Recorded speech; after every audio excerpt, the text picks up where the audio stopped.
Hello, everybody, and welcome to a new episode of the MinnMax Show podcast, a place about games, friends, and getting better. Thank you for being here. My name is Ben Hansen. I'll be your host this evening. I'm joined by Jeff Marchiafava. Hello. Joined by Janet Garcia. Hello.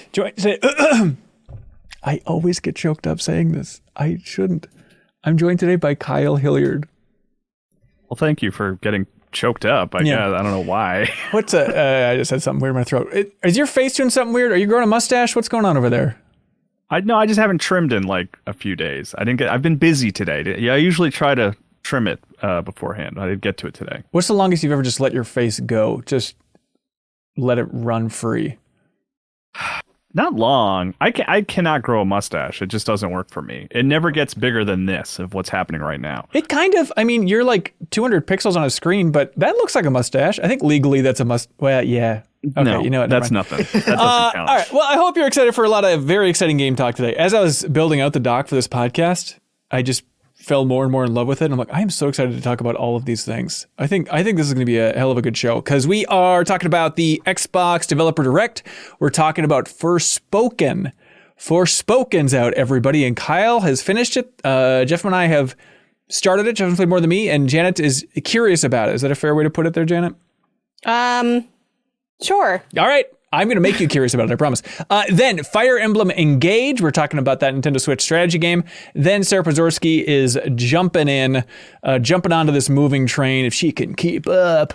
We're going to talk about Tchia. We're going to talk about the Sony Wireless Edge controller that PlayStation sent our way. And then back after the show, of course, we have great questions submitted by the community, and they were pent up. I think there's a good prize this week from I'm 8-Bit, but we had a lot of good questions flow in this week, so I'm very excited about this whole thing.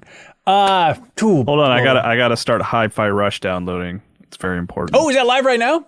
It looks like it, yeah. All right, let's jump right into that. So there was an Xbox Developer Direct. First time, as far as I remember, that they ever had this format. Kyle, correct me if I'm wrong? I remember seeing Scorn on something like this for the first time.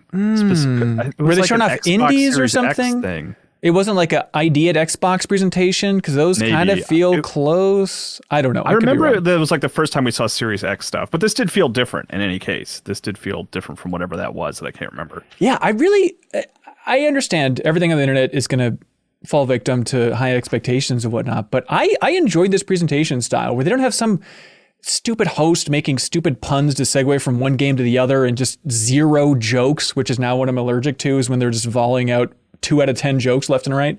You don't need them. So in this case, it was just a bunch of developers from within Microsoft's team talking directly to the camera, showing off their games. They showed off 5, pretty breezy, but I enjoyed it. And yeah, probably the star of the show was a new game called Hi-Fi Rush from Tango Gameworks, the developers of Evil Within and Ghostwire Tokyo. Specifically, it's the same director, I do believe, as Evil Within 2. It's called Hi-Fi Rush, and the big twist is it's out right now. It is out today. They shadow dropped a completely new game, that's impressive. I understand people complaining about Starfield not being there, which they already explained, and other stuff that might have, people wanted more Fable and stuff like that. Save that for the summer. It's cool. They can get out there and just launch this brand new thing. Hi-Fi Rush. Kyle, since you're maybe the most excited when you're downloading it now, how would you describe what this thing is? It's got a cartoon look to it. It's very much a cel shaded game. It kind of reminds me of Overwatch, if you just at a glance, maybe with more cel shading. And then it's all action, combat, and movement based on the rhythm of the music that's happening in the world. Right. So and it looks great. It looks very fun and silly. There's definitely a shot in that trailer where the character pops up over a city and it's like, oh, this looks like Sunset Overdrive. Yes. Right, Janet? You had the same thought? Yeah, that's, I personally don't really see Overwatch when I look at it. I see more Jet Set Radio. Totally. I get that meant to say Sunset Overdrive. All right. That's so funny. Because I was over. Cool. I just lie, no. That comparison made no sense to me. But I was like, maybe because of the robots? Yeah. I was we're all too polite is what I've learned. Thank you. Because we all heard that and we're like, yeah, maybe. Overdrive, Overwatch is what happened in my brain. In my defense, I did say I didn't see it, but I wasn't going to be like, that doesn't make any sense. Maybe it made, he said it, maybe it made sense to him. I don't know. Maybe there's a connection. Okay. So yes, Sunset, now I'm thinking it. Sunset Overwatch, Sunset Overdrive. just the look from like the pop of it. Yeah. And again, the art style as well. And yeah, I was super excited when I saw this. And then I got a little bit more tentative when they said that it's kind of a rhythm game, because I feel like that stuff's very hit or miss. I am really excited, though, with how they talked about their implementation of the rhythm aspect, where the rhythm fits what you're doing, but if you happen to kind of jump onto the rhythm they want you to do, then you do like bonus damage. And I think that flow might work really well for the actual gameplay of it. But yeah, this is one I like really popped for when they said it was out now. Yeah, it's interesting. Like Metal Hellsinger last year, and there were a couple other indie games around that era. I talked about one of them on the podcast, I forget. That's also just like, it's an action game, but you do it to the beat of the music.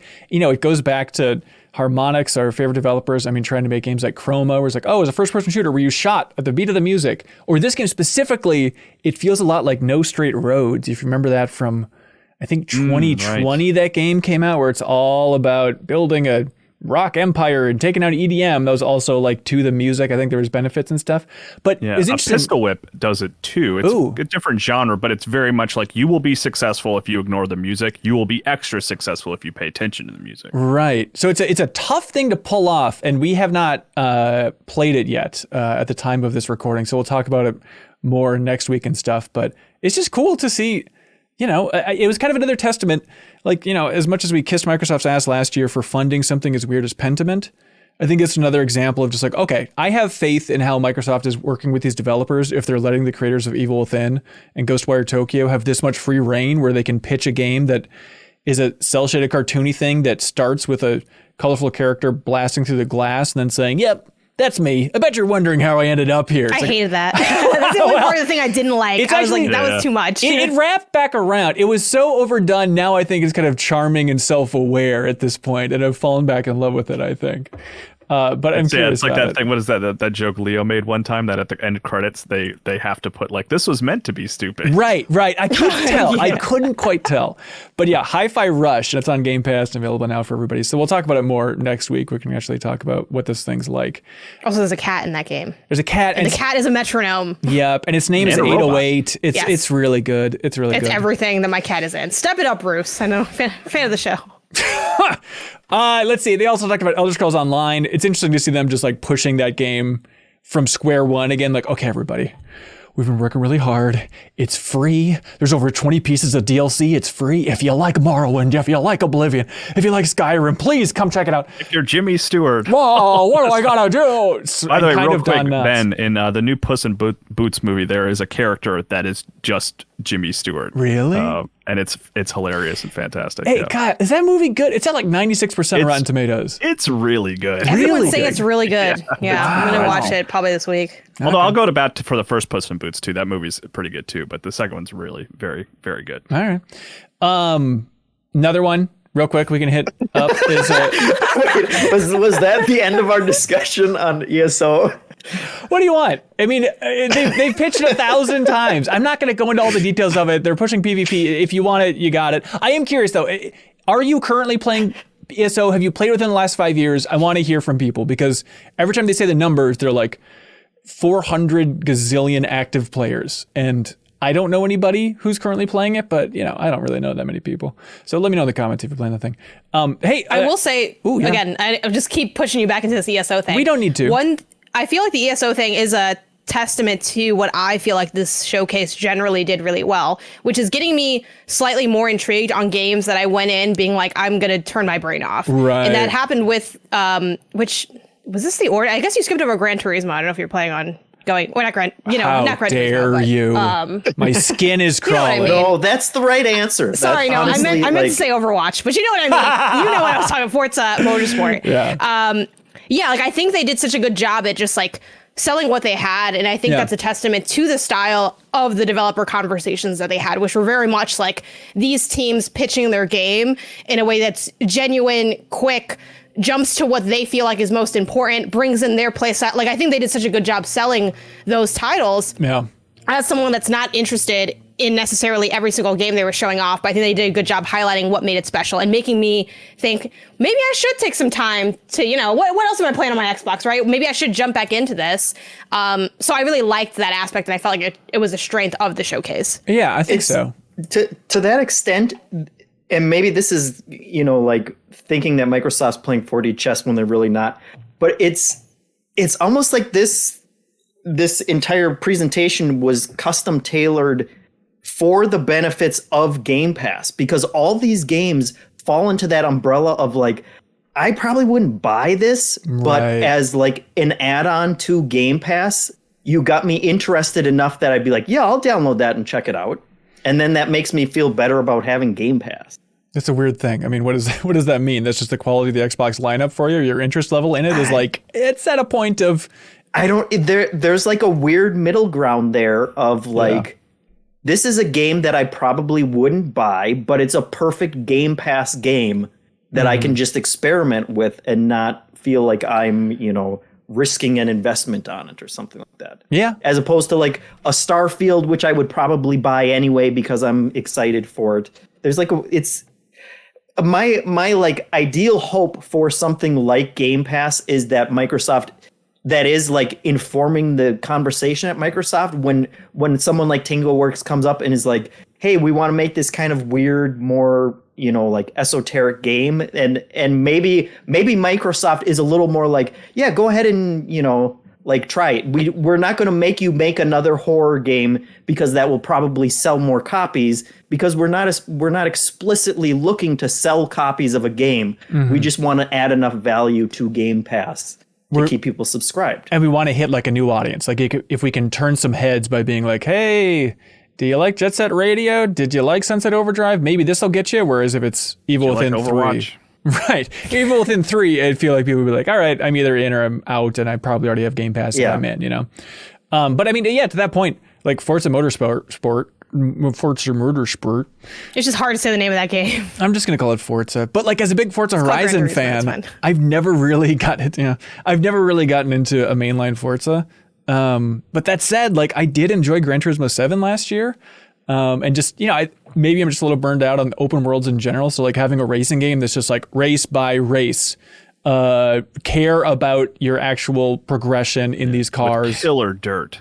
Right. Great. Really nice reflections. I'm like, what if they put a different game into this? You know what I mean? The depth of paint is just, they literally, it's going to knock your socks off. Jeff and I did a reaction for this whole thing. You can watch it on MinnMax's YouTube channel if you want. But when they're talking about Forza Motorsport, and within 3 minutes, 2 minutes maybe, they're talking about the thickness of the paint on the cars and how much they've upped the audio, and it's the best sounding Forza ever. It's like, I get it. I don't know how you make this game sexy. I probably will enjoy playing it, but not fall in love with it. But I don't know what the sales pitch could be, but I don't think it's this. Hanson, I think that the is the physics of the game.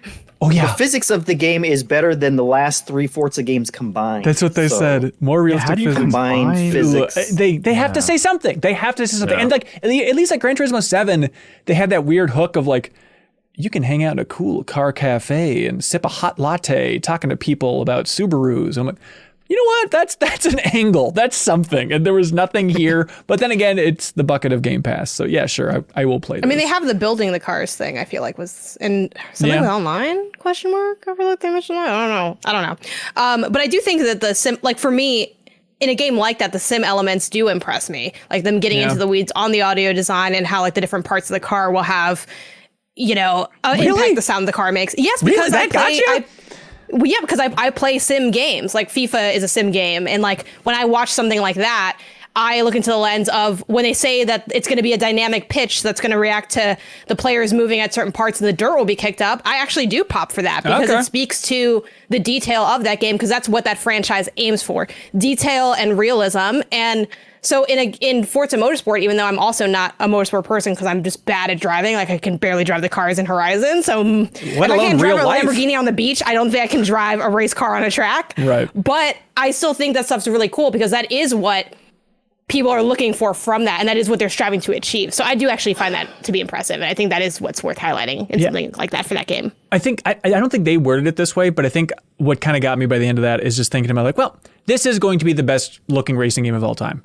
It's not split gen, right? It's not like a Gran Turismo 7, which is still a beautiful looking game, but having just a smaller world, more fidelity, like, yeah, it's a weird thing if they would have bragged about that. Like, absolutely, this is the best looking racing game ever. But I mean, that's something, I think. The car reflections? I mean, who hasn't looked in a mirror in a game and always thought about that? Like, I don't know. Like, I'm not saying it's going to move heaven and earth, but I do find those things kind of interesting. I hope it does. I literally hope Forza moves heaven. I'm praying for it. Speaking of moving heaven, I'm moving to heaven, otherwise known as Minecraft Legends, everybody. This is how they kicked off the whole show. It's the cel-shaded action strategy game, as they put it. I am curious about this. I like RTS games, so it's cool to see them pushing for it, and specifically to see them like pushing PvP so hard. Like for a Minecraft game, I think that's a really interesting push from them, just messaging wise, of like, hey, you can have some intense PvP matches and it's going to be like an RTS and you have to build walls and try to keep people out and you can build traps and stuff. Like, Janet, you seem intrigued? Yeah, I have a question for y'all on that, because I'm not an RTS person, so maybe that's why I don't have this information. How long are these matches supposed to take? Because it looked like it'd be a 2 to 3 hour, like it's a lifestyle. Either I'm getting my butt kicked or it's a lifestyle. Like, like my chat was like, make sure you eat before you boot up this game. What are we looking at there? Because they never talked about that. And that was one thing I was waiting for them to explain. They never did. So what should I expect from that? Yeah, because they show like pretty intricate like building. And if you're building up a whole town in Minecraft, you know, it seems like it'd take more time. It's taken me years to freaking put a bag of potatoes in my fake kitchen. Okay, so I don't know how I'm supposed to build this empire, and then make a gun and then make a thing that grabs the gun bullets. I am intrigued, but I'm a little overwhelmed by like, what should I expect session to session? Right. Yeah, that's a good question. I'm going to go with a confident 40-minute sessions for the PvP sessions. Really? But I don't know. Who knows? I don't know. Maybe are they simplifying aspects of the building? Maybe I'm just dumb because like, and I like Minecraft. Like I got my little Minecraft bee over here, but like it takes me forever to make anything in those games. Yeah, I mean it does seem very simplified. You're not going brick by brick. I think it's just literally like you saw them just click and drag. All right, build a wall here, do all this stuff here. So I'm curious to see what the competitive scene in Minecraft Legends looks like. We're gonna make a ladder to get to the top to build the higher part, and then it seems good. It seems good. Yeah, I mean, ultimately, I just like seeing them take Minecraft and just plug it into different genres and seeing what sticks. Yeah, you know, I think that's kind of a fun thing to do with Minecraft outside of just continuing to build on the original game. Yeah, build. April 18th. Post right answer. Absolutely, April 18th is when the thing's coming out, so it is damn soon. And Forza, we should mention, didn't have a date. They just said 2023 still for that one. Elder Scrolls Online, Necrom. Let's see, Redfall. Was the big thing at the end. Arcane's new game, the creators of Dishonored. Ooh. So I am fascinated by it. It was the thing at the end. Yes, it was at the end. So this is the vampire game, if you don't recall, from the creators of Deathloop. You might most recently know Arcane from. Although this is Arcane Austin compared to Arcane Lyon, where Deathloop was developed.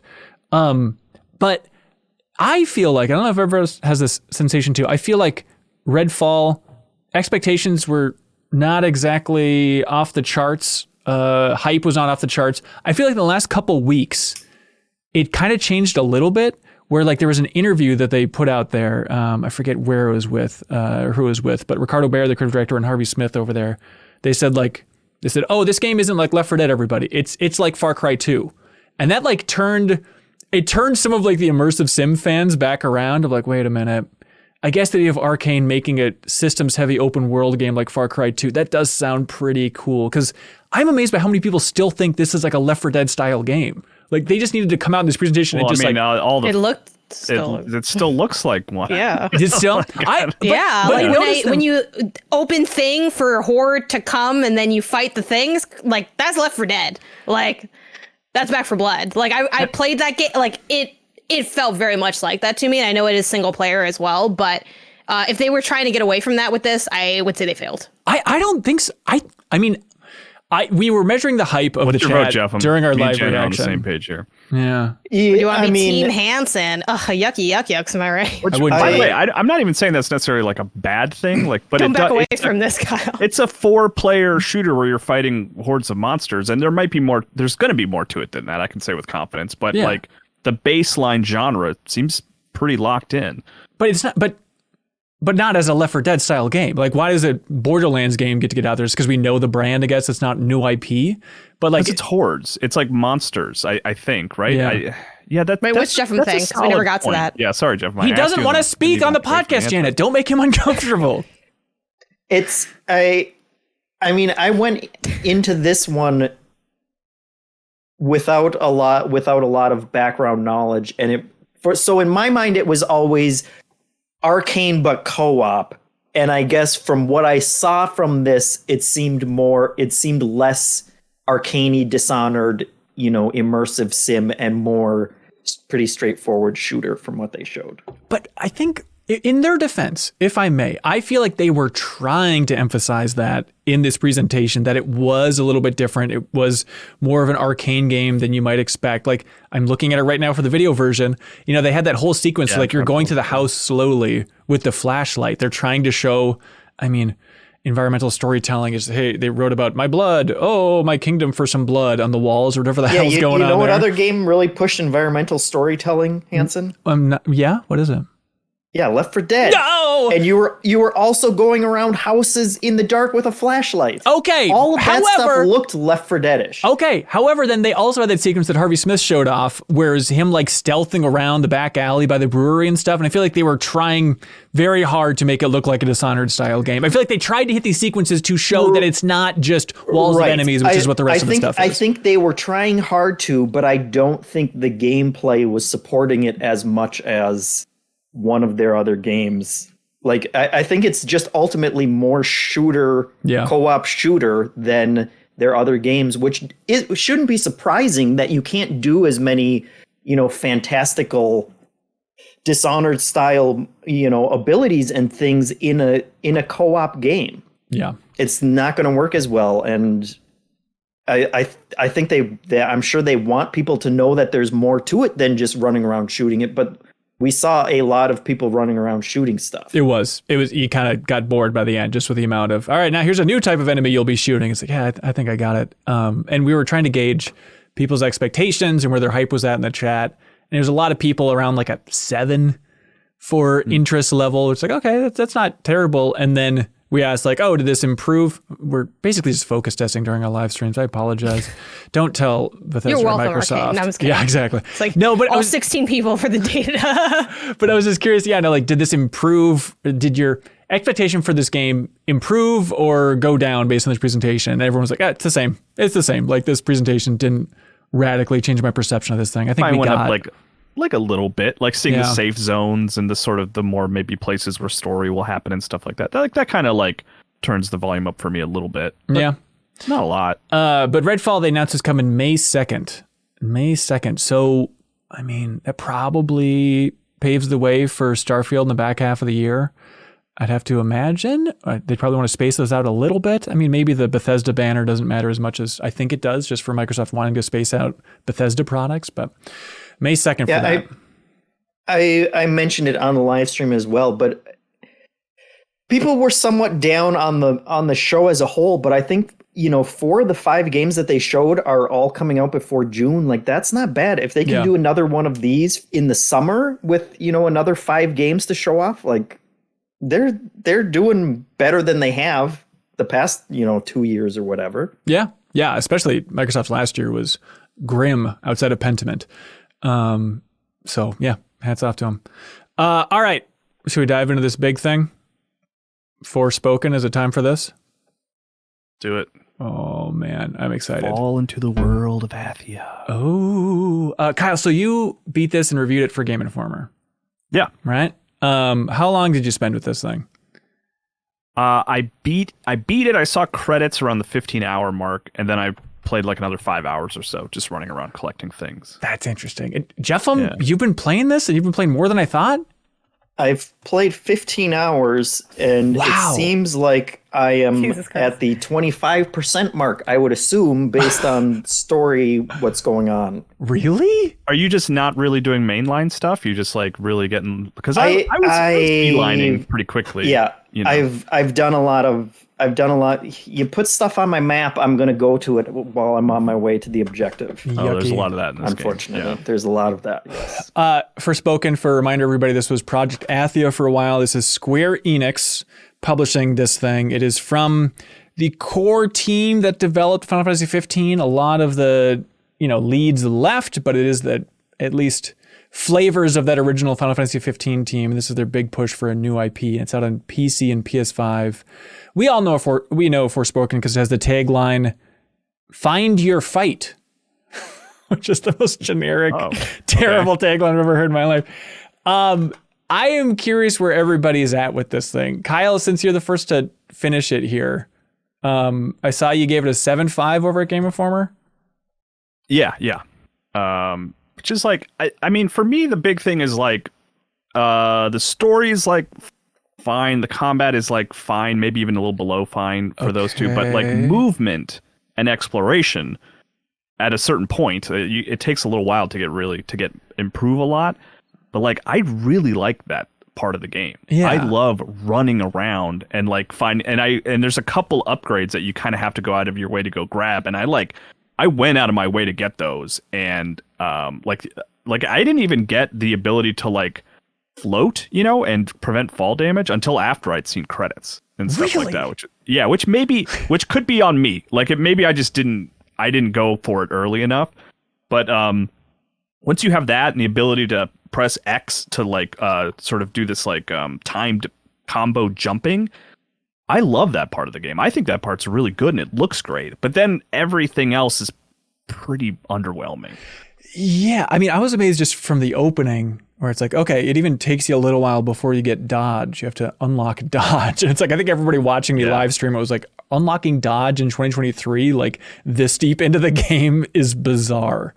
It takes a while. Everything takes a while to get rolling. So, Jeff, I'm very curious about your thoughts, but I want to set the stage a little bit where this game has become the punching bag of the internet in a big way. And there's a lot of things we can unpack here. I think it's fascinating on a million levels. I feel like I'm rooting for this game. Maybe I'm just rooting for new IP.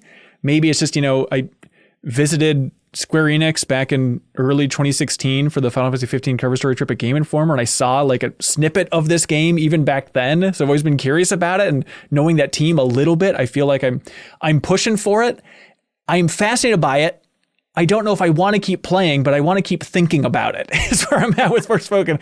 But Jeff, I'm surprised you played as much as you have. What do you think of this thing? Yeah, I was very ho-hum until probably like hour 14. And then they did. I don't want to get into spoilers, but they kind of did something by the time I got there that I was kind of suspecting. I was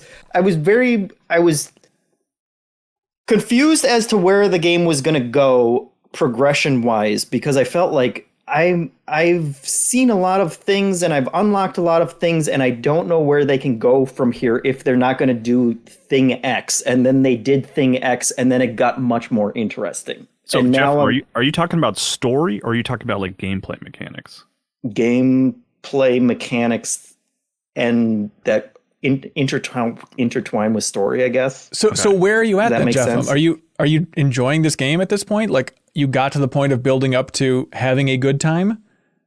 Yeah, yes. Okay. I think like I got to like I actually think the combat got much more interesting too. The traversal definitely got more interesting, as Kyle said. The combat's working more for me now, and so that has kind of it was a very weird, delayed, staggered interest that kind of got me much more on board. One of the things I think is interesting about it is that they kind of introduced the idea of these. Well, I mean, you get transported to like a fantasy world and you have a talking bracelet and all this stuff. But then there's like 4 demigods in that world. Yeah. And you decide you're going to kill one of them. And then from that point, they're like, okay, so go to where this Tantus is and kill her. And it is like so far out from your map, I like love where that. they put the objective, that like you spend unless you're Kyle and you beeline it straight there, but you spend a long time getting there. And I was kind of doing, side activities as I came across them. And it felt like a genuine journey just to get my character to there. And then there was a huge boss battle. And then the things after after you defeated her really kind of opened up a lot of the systems and stuff. And so it was just a very effective stretch after a long and kind of slow intro to the game. That's really good to hear, because I feel like even where I'm at, it's like, okay, running around the world is at least interesting. You know that that's like the core tech demo that they built up at the start of this game's project was magical parkour and all this stuff. And then I feel like, at least in the beginning, it is just wave after wave of weighing you down so you aren't presented with that in the most satisfying or magical way. And it just, you got to fight through that crap. And there's a lot of crap to get to the point of, okay, now I get what you're trying, what the reason why this game exists ultimately, you know? Yeah. And like, I think I had a similar trajectory for Jeff. I mean, I'm not talking around spoilers or anything, right? There's not like some moment where I'm like, oh, everything clicked for me necessarily, but the game does improve at a steady ramp, like throughout the course of the game. Like it starts rough and it gets better and better. And I remember even thinking around the 10-hour mark where I was like, oh, you know, I really want to see where the story concludes here. Like I was in at that point. But the bummer thing about it is like, it had 10 hours to sort of finally start feeling like that is kind of rough. Yeah. I think this thing is fascinating. Like this is the good stuff to me of just a weird concoction of game development, pump this thing out of the system. And it's like, what are we working with here? What is happening with this release? But I'm happy to see Square, if it's like an insult or if it's like a compliment to say, like, I do wonder if it will kind of be a culty. Yeah. Some point in the future, you know, where it will have its like really big defenders who really like it. And you know what it is, Kyle? As I was playing, even the beginning, I was thinking, you know what the legacy of this game is going to be? It's going to be 2023's The Bouncer. You know, it's better than that. Okay, look, I like The Bouncer, but it just seems like that Square Enix release of just like they're going for something. Some people will like it. It doesn't exactly stick the landing, but there's something weird about it. I didn't connect the Square Enix dots, but actually now that you say that, I see what you're getting at. It's like, okay, yeah. I see it. Yeah. It's just cool, like after several years of Square just releasing so many smaller experiments, like, I don't know, it's an RPG, buy it or don't. And it's just been a lot of like 6.5s from Square lately in that arena. It's nice to see them take a big swing. And it's weird. Janet, you're much more glued into the online world, I think, and Twitter than the rest of us. How would you summarize the internet's take on Forspoken so far based on Twitter dialogue? The internet's take is Forspoken is a bad game. Yep. And the counter is, no, you're actually just a bad person. I mean, genuinely, I feel like we'll get into this more like later, maybe for community questions. But yeah, like, I mean, I think the conversation around this game being a punching bag, like it's a game that some people don't like. So what? There are games people love, and we don't say, oh, everyone's just kissing this game's ass. Calm down. You know, like, I just feel like it's a little silly to be too upset that people don't like a thing. I think there's a little bit more of an interesting conversation on the idea of, you know, what makes compelling dialogue or not, or how to pull off tone or whatever. But at the end of the day, like, when people... I find it a little, maybe it's because I'm always like I'm usually the more negative person in any podcast show, whatever, like in terms of how much I like a game. Like I tend to not like some games that people like. So maybe I'm used to it, but I think it's a little weird to be upset at hearing a lot of people say they don't like a game when you might, again, hear a lot of people say that they do like a game. Like if I'm out there playing a game, I'm going to tweet about it. And if the game's not good, I'm going to tweet that's not good. If the game's good, I'm going to tweet that's good. Like, I am just saying what I think about it. Like, I'm going to put my thoughts out there. And I get that maybe it may seem overwhelming when the timeline's full of like the same take, but like that happens in both directions. And sometimes it splits down the middle. Like that's just what consuming media is. But everybody's screaming already about this game based on your Twitter existence. A lot of people. I think it's definitely like people will like share clips and debate like, is this right and good? Is this not? And I think that's probably been the element of virality. But yeah, I mean, I follow a lot of journalists, so people, you know, have the reviews or don't have the reviews. And of course there's sub discourses on who didn't get code, who got code, is Square like playing 4D chess with the code. You know, I don't really like getting in all that because it's just very conspiracy theorist. At the end of the day, like whatever, like we don't have a system to force teams to give codes at a certain scale. And for that reason, they can do whatever they want with them. And whether or not they like have strategic moves to that is silly to contemplate. Like, I'm just here to do my job. You know what I mean? Like, I'm here to do content. Like, the other stuff is in the back burner or off to the sides. Specifically, the part that I'm fascinated about with this game is that idea of the viral clips and everybody dunking on the dialogue and be like, this is the worst dialogue I've ever heard in my life.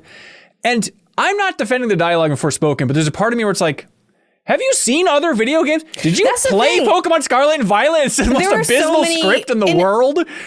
like there are so many things that like, and I know some people might say, like, oh, it's because like it's new IP. Gotham Knights got the smoke too, and like that has plenty of familiarity and clout behind it. So I feel like anyone can get the smoke. I don't think it's specifically because it's Forspoken or because of the lead character. That stuff probably doesn't help to a degree, right? Like new IP, you know, woman of color, blah blah. Like those things. I'm not acting like they don't have, like they're not in conversation with each other. But I think no matter, like the game was, you know, people didn't like the game. That is what it is. I haven't played it yet. I can't have a comment, but I think that's just.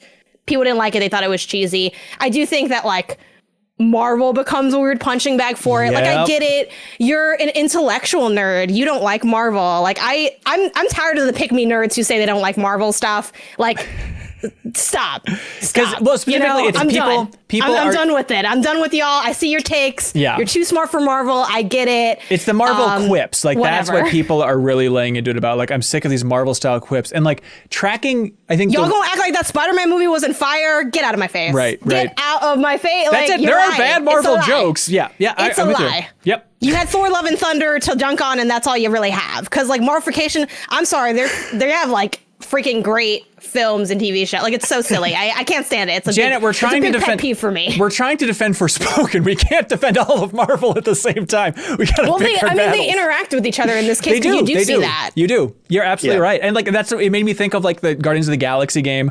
A lot of things in this game make me think of like Guardians of the Galaxy, but it's just the classic isekai, fish out of water. You know, if you're a classy individual, the Connecticut Yankee in King Arthur's court. It's just the idea of, hey, it's this woman from New York and she gets transported to a mystical world. And then, at least in the beginning, it's a lot of those situations of her like referencing something from our world. Like, I'm from New York. And they're like, Newark? And she's like, oh, no, that's something else entirely. Or she's getting a tour of the city and they say, this is where the nobility live. And she's like, the Upper East Side.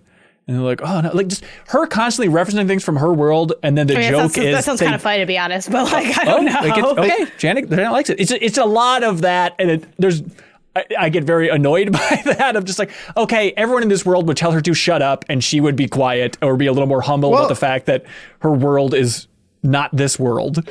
In her defense, she's telling people to shut the fuck up like all the time. It's a lot of swearing. She has the biggest potty mouth that I've seen from a video game character in a long time. And I can understand I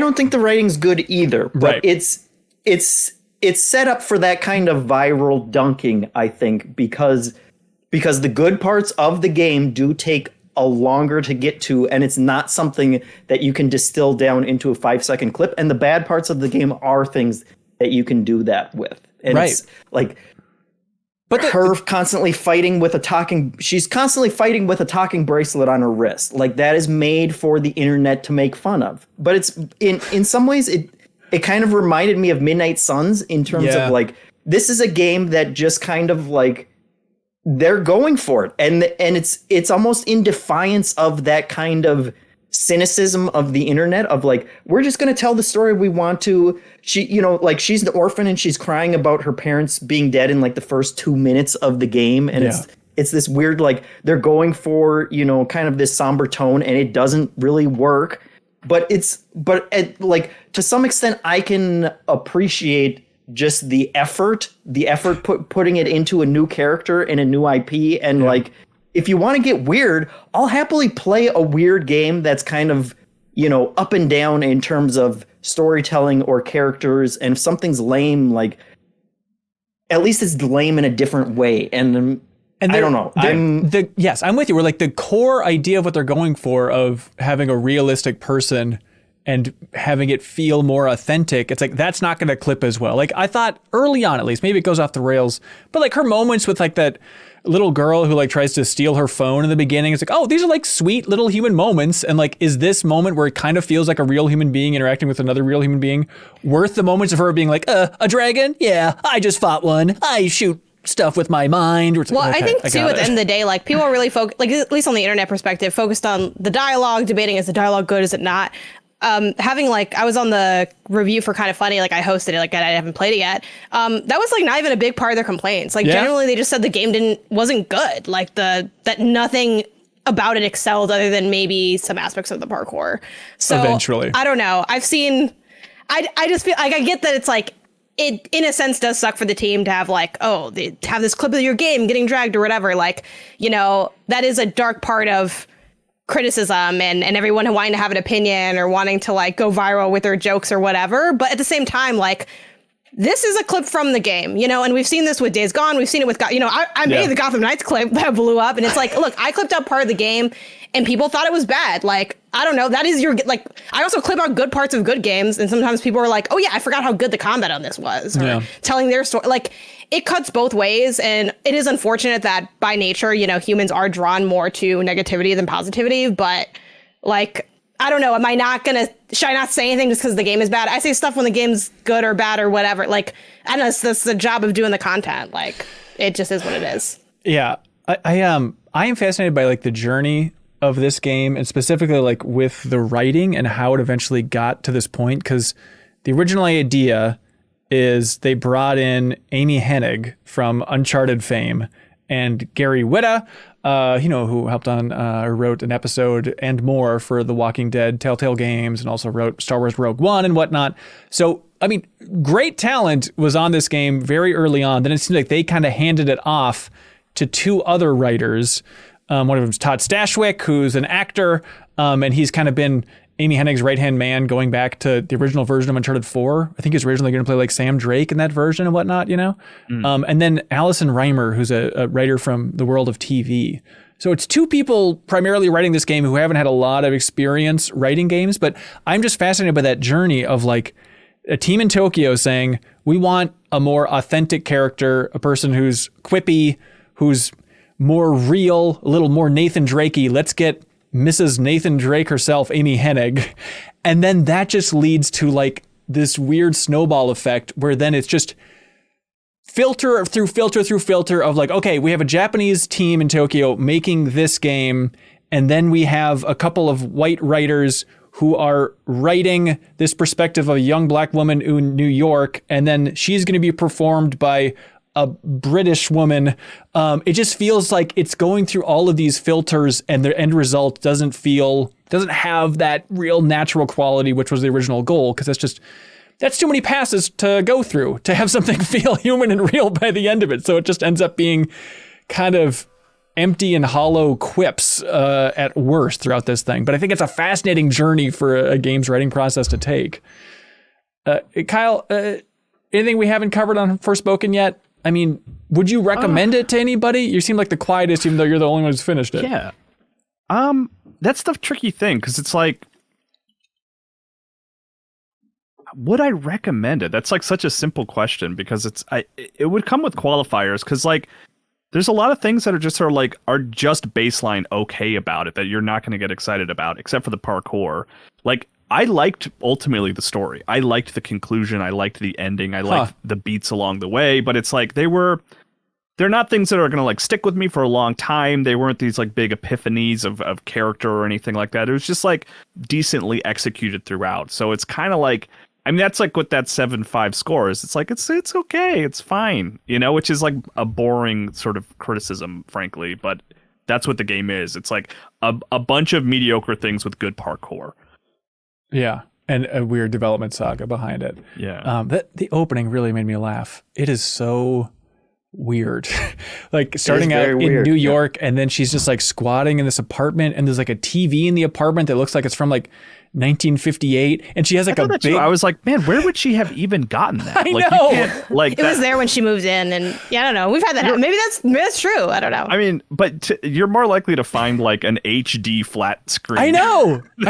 In some old house, there was an old dresser in my apartment that I moved into in San Francisco, but it wasn't that old. Okay, all right. Yeah, but then like having like to be fair, she did have a copy of Alice in Wonderland in case you were confused about the metaphor that they were going for. It's so 5 minutes. Literally, later. she sits down and even though she says that she's like Alice in Wonderland right now. And she literally, that's actually the more damning thing than the dialogue clips. Honestly, is just it's a very transparent game. Like even the little girl who steals your cell phone, it's like, well, I know exactly why this character's here. I know exactly why she has her cat. Like no one shows up in her life that doesn't serve a very sort of predefined character purpose. The refusal of the call is just like hammered in so hard, but by the end, I actually think it earns how much she was against, being the hero.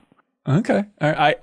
I hope I keep playing this. I'm fascinated by it. I have good news for you. You are 100% in control on whether or not you keep playing it. I actually have bad news. You can take the Jeffma approach or you can take the Kylo approach. It's not super long. Yeah, like, in I know, a way, I know. which I say like politely, and a thing I like about it is like I actually went into the review kind of scared. I was like, ooh, Square Enix action RPG, here we go.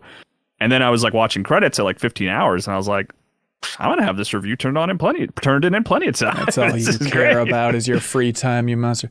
I should mention, PC and PS5. I was playing on PC, and it was rough. Not very well optimized is the takeaway. That said, it got a lot smoother when I stopped streaming. But like, I was running it in 1080 on a 3080, and it couldn't stream and play the game at the same time, like on medium settings. I was like, what is happening?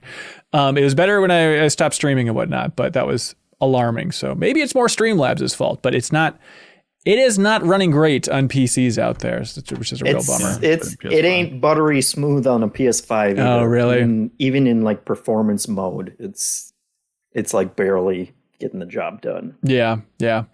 All right. Final tip in accessibility. Maybe Jeff, when you've done this, you can actually turn on an option to just auto pick up everything. Go turn that on. Also, there's a verbosity slider as well, so you can turn it down when people talk. Which you can turn it up, apparently. Oh, really? Yeah. That'd be like the first round of Trivia Tower. That was an inside joke for people who watched that episode. All right. There's this other game that came out that I am so curious about. Genuinely. Fire Emblem Engage, the new Fire Emblem game on the Nintendo Switch. Janet's sitting up straight and proper because she's ready to unload all of her thoughts on this thing. I haven't played this thing yet, but just Jeff and Janet, you've both played Fire Emblem Engage? Started it at least? Yeah, I'm 4 hours in. Jeff, how much have you played of it? I'm 14 hours in. Oh my God, Jeff, I'm man, you're like going in on these games. I've been playing some games. Pro gamer Jeff for 2023. All right, well, Janet, you can't tell me that. You beat every single game. But you're on pace to like reach heights that I haven't dared dream of. No, this is straight up a competition between you two this year. Let's see who can play more games, Janet or Jeff. Let's see who the real gamer is. No, it won't be a competition. No, I think it's a competition, Jeff. I think it's a competition. Jeff, have you played other Fire Emblem games? Like, what's your Fire Emblem background? No. Okay, so both first timers. Ooh, interesting. Okay. I am curious about Fire Emblem Engage. We talked about it a little bit last week, just because, I really enjoyed Mario & Rabbids Sparks of Hope, and so I think maybe I can get into strategy games in a bigger way than I have before, turn-based strategy. And then I heard with this one that the story is kind of de-emphasized for the sake of some really good combat. And that sounds good, not to just have to, hit buttons rapidly and get through all these cutscenes and stuff. Is it everything I want it to be? Jeff, in particular, how are you feeling about this thing? I'm really confused. As I was playing it, I was wondering, like, how does this really compare to other Fire Emblem games, and what does it say about Fire Emblem fans? Because I'm sure there's less story in this one. Yeah. There's still plenty of cutscenes. Is that right? Plenty of dialogue. But I at least want to hope that you want to talk about bad dialogue in a game. Here we go. Let's go. Like, how is this not every single clip? That's exactly what I'm Twitter? saying. Like, do people play a lot of games? I don't want to name any country in particular, but maybe there's a certain country where these games come from where, the dialogue is mind-numbingly bad. There's plenty of bad stuff coming out of here. No doubt. Someone clip what Hanson just said. It's true. See if MinnMax can get canceled. But I've not seen a single person say Fire Emblem Engage dialogue is embarrassing writing. Not a single person out there. Well, it's the JRPG anime effect, which I feel like, and I was talking to my boyfriend about this, that he's like, I feel like people telling you that does a disservice to both of those genres of media, where a lot of times when I do have these complaints, which Jeff, you go ahead and get into it, but people will just say, well, that's because it's anime. That's what anime is. And then when I tell people that, well, I guess I hate anime because all of it sucks because y'all told me every bad writing I've ever heard is because it's anime, which I know is not true. Like, I've consumed good things from everything. So, but that is the pushback that people usually say. But Jeff, how does the story hit for you so far without getting into, I guess, spoilers, I guess, but. Yeah, the story is terrible. Okay. It's just like so straightforward, like uber stereotypes of characters. There are certain characters in the game where it's like every single line of your dialogue is reinforcing the one sentence idea of who you're supposed to be as a character. Yes. And like I'm more than happy to play this game for the combat and for all the systems, because I think all that stuff is great. So I don't need a story, but one of the things as I've been going on chapter to chapter is it's made me actually want a better story, because the premise is kind of interesting in that like there's these 5 different countries and they all border on each other and they all have different relations with one another, and there's been wars in the past and stuff. But like, at least where I am so far, chapter 10 or whatever, there's absolutely no intrigue there whatsoever. Like, you play as the Divine One, and every place you go to, you're like, hello, I'm the Divine One. And then they grovel and they're like, oh, I love you so much, the Divine One. Can I maybe please come with you? This seems good. I don't want to be a burden to you though. Oh no, you won't be a burden. I actually really like you and I want you to come with me. This game's full of pick-me's is the thing. And there's just like no, like I want some backstabbery, or right. I want some Game of Thrones level, like I want any kind of decision making whatsoever would be nice. And I feel like that's something people talk about this series as like having interesting decisions. Is that not like one of the core things of Fire Emblem? Well, I think Kyle, have you ever played one of these games?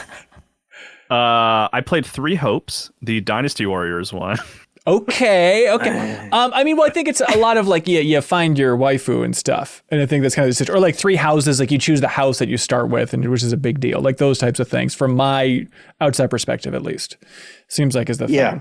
So like, I don't know if it's, I don't know what it says about the game that it actually there's enough story there that it makes me want like a better story or more interesting interactions. But the thing, I guess the best thing I can say character wise is I do care about all my characters, and I do like a lot of those characters, but it's 100% gameplay. It all comes from like battle after battle. Like, you have characters in clutch moments that pull through for you, and they'll just like torch someone way across on the other side of the battlefield with like a giant fireball. And it's like, you are a badass. I'm putting you in my party every time. I love you now. Princess Saline, whose name should be Celine, because that's how it's written, but it's got the little accent over the E. So we're going to all call her Princess Saline. Like, Saline isn't another word. And it's just, I don't know. So good game. The systems are great, and I like this. Jeff literally has become me. I'm kind of scared. I like this brand of tactics. It's a different tactics game than I'm used to. I don't know that I've ever played a tactics game where you have like 12 people on the battlefield that you're controlling all at one time, right? And there's like 20 enemies, and you're just like running through and kicking ass with every single one of your characters every single turn. Like, that's all very satisfying stuff. All the emblem, like spirit, your spirit animals are coming out because you're like popping out into like previous heroes. You got like Marth and Ike coming out and fighting. You engage your emblem, hence Fire Emblem Engage, which and they looked at me dead in the eye when they told me. I was like, I got you. I can see what you're putting down. I see it. Like, all that stuff is super cool, and I'm really enjoying that aspect of it. Yeah, Janet, I see you're roughly in the same camp. I mean, you're not a huge strategy person, but you're digging it as well. Yeah, I've been slowly getting more into the strategy genre. I've played obviously the Mario plus Rabbids games. I played a bit of Overland, and I usually dabble in like these titles when they pop up. Like last year or 2 years ago, maybe Wildermyth. Yeah. So I'll start like in the opposite direction of that Jeffem did, and I'll go with just the combat. Yeah, 4 hours in, the combat's great. I think this is a really comfortable entry point. Obviously, I don't recognize like all the characters except for me being like, oh, that's the guy from Smash Bros, right? Yeah, like I'm that person. Well, then the good news too is that there's 400 Fire Emblem characters in Smash, so you probably recognize a lot. It's like Robin, Lucina, like you got them. You get the idea. I was like, oh, Schmitty. I was like, oh yeah, of course, who could forget? But genuinely, like I don't feel, oh my God, I don't know Fire Emblem, like the world of Fire Emblem. That part's fine. And combat-wise, I think they do an excellent job onboarding the player with the tutorialization. The way they just map everything out is really easy to comprehend. And I say that specifically in comparison to a game like Octopath or There was the other one that was an Octopath. What was that game called? Triangle Strategy. Live Alive? Yes, Triangle Strategy. I tried playing that, and I could do it, but it felt like I had to like think at this may sound dumb, but I had to like think at such a deep level, even in those early interactions. And I was like, I don't get it. And I was struggling to just even get through the game. And I didn't really understand because I have a baseline understanding on how, like, you know, they're trying to teach me. And I just felt like I wasn't succeeding at what they wanted me to do. While in Fire Emblem Engage, I feel like it's far more approachable in comparison to like those titles I just named. Like I was able to get what I need done. They give you like so many different characters. I think they do a great job slowly bring in new enemy types and kind of explaining, okay, well, have this person do this. All right, this is teaching you this piece of information. They're going to attack after, so you want them to go for stuff like that. I think the ebb and flow of that is very well done. And while there's lots of tutorial text on screen, it's not too text heavy in one piece of information. I think they roll it out in a way that's very easy to absorb. So like to Jeffrem's point, even though you are controlling so many people and it's like my turn takes like 10, 12 minutes because I'm like that's so looking weird. at all the permutations. Like I really enjoy that planning. I enjoy the combat. I even like stuff like I think the environmental aspect, especially as someone that's kind of a basic strategy person, is slowly wading into the genre, is really rich. Like even in one of the first like for real you're on your own battles where there's like, and it's pretty simple, but it's like there's a broken bridge and I'm like, oh man, I went the wrong way because like this part's not done. So I gotta loop everyone around and I kind of split the party in half and I'm like, okay, y'all are gonna take this side. And then I'm thinking of like, how can I sort of, you know, get the most out of my turn? And then there's like, there's an element of, I forgot the name for this, like longtime fans will know, but it's like the rock, paper, scissors kind of aspect of you have like a sword and it's good against the spear or whatever. A spear. Yeah. I'm butchering it, but that's kind of a big aspect of weapon triangle. Weapon triangle. Yes, thanks, Crowboy. Learning that and being able to pull that up at will and kind of be like, okay, well then I'm gonna have this guy do this. Like I love that aspect of it, and I think they do a great job at onboarding the player into a layered mechanic system. Here's my question. Yeah. I'm a sicko, and what's intriguing about this game is I'm not good at strategy games, but I like permadeath.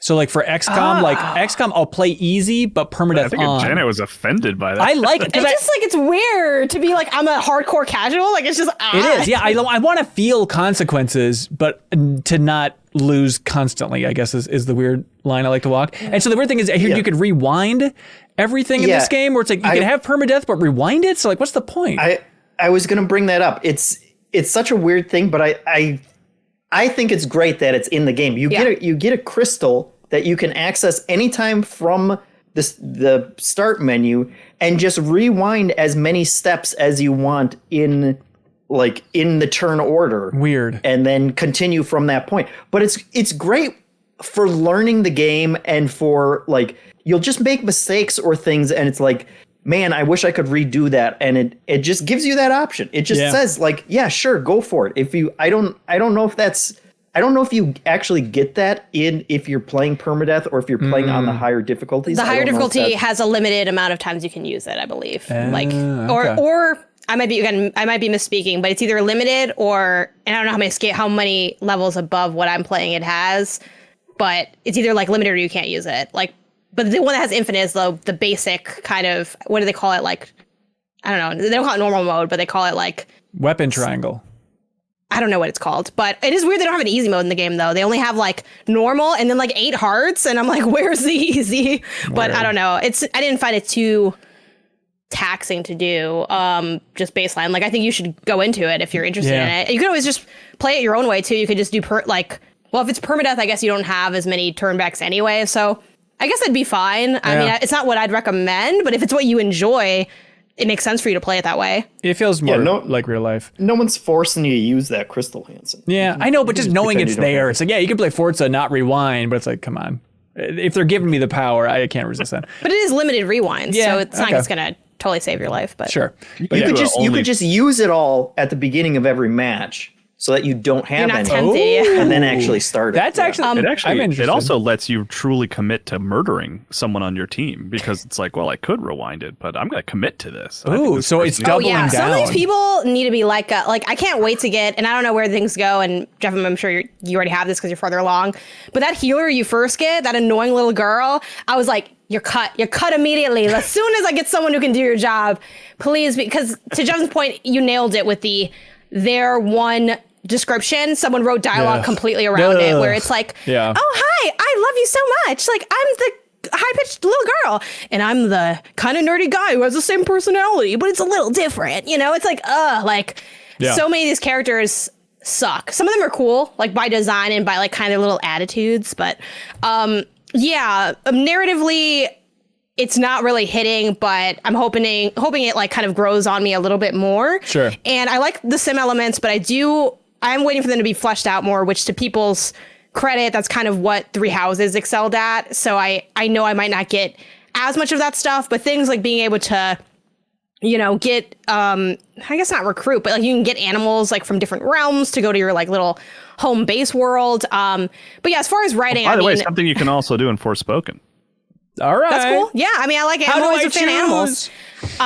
They do have a brother and sister named Frame and Clane, and that's like, once that happened, I could not keep it together for the rest of my playthrough. Because I'm like, that's so stupid. Like, this is so, but again, maybe if at the end they say it's meant to be dumb, it'll all be okay. But I do want to keep playing. I am a little intimidated by the length of the game, however, but the mechanics hit. Yeah. Fire Emblem Engage. I'm curious to hear hardcore fans and their thoughts. Fire Emblem Engage, let me see.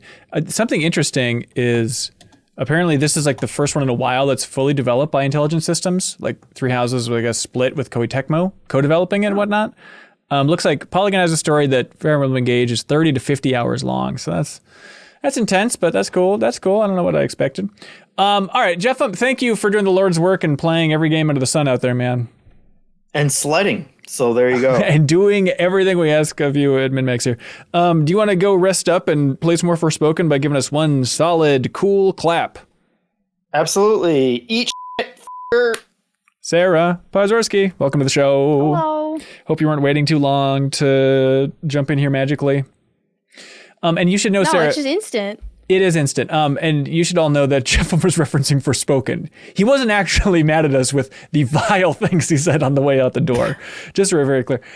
Speaking of vile things, we're not in community questions yet, but Catherine Gilbert wrote in on Patreon, Sarah, and they have a question for you. And they say, Sarah, please explain what happened in Viva Piñata to everybody. Okay. Well. So here, the little setup. Let me interrupt Sarah before she explains everything. New show Overflow, where every time there's a fifth Tuesday of the month, we revive a rejected idea from New Show Plus, and then we record it. And so one of the rejected ideas that broke the world record for the lowest number of votes was Sarah playing Viva Piñata. No, it did very well. It just didn't quite win. And so then for New Show Overflow, Sarah streamed Viva Piñata, which a game which I feel like everyone's been screaming at Sarah, like, this seems exactly like your cup of tea, like raising cute things in a garden. That's kind of your MO. And did you go in skeptical, Sarah, or what was your attitude going into Viva Piñata? I guess, like, I always had, like, a vague idea of what I thought Viva Piñata was. Right. And I thought it was just a game where, like, you know, you kind of just collect little piñatas and they live happily on your little piñata farm, and you, like, I don't know. I thought that you just kind of like tried to collect all of them. And then I started to play the game and I didn't realize it was some kind of weird like breeding program where you have to collect all the piñatas and then get them in the mood for a little romance dance, as they call it. And you have to give them like romance chocolate. Like it's a you weird can give them game. romance candy to put them in the mood. Which is definitely not suspicious at all. Right. But you have to like fulfill certain requirements, and then, you know, they'll do a little dance, and they'll have the stork will bring the baby. But there's like a quote unquote sex mini game, even though it's you like running a maze. I mean, like you have to. It's this entire experience was jarring. Like, you'll have to forgive me because I just experienced this last night, and I'm still like reeling a little bit from it. Where like they put you into this little like top down maze as the piñata, and you have to work your way around explosives to get to your partner, who's like, oh, come and get me, like, like come over here, and you're like crawling through the trenches as the mines are exploding around you, and you're like, give me that romance. See, this is good game writing. And then you have the baby, and then you're like, what's the point of the baby? And then sometimes you have to feed the baby to other piñatas so they can do romance dances.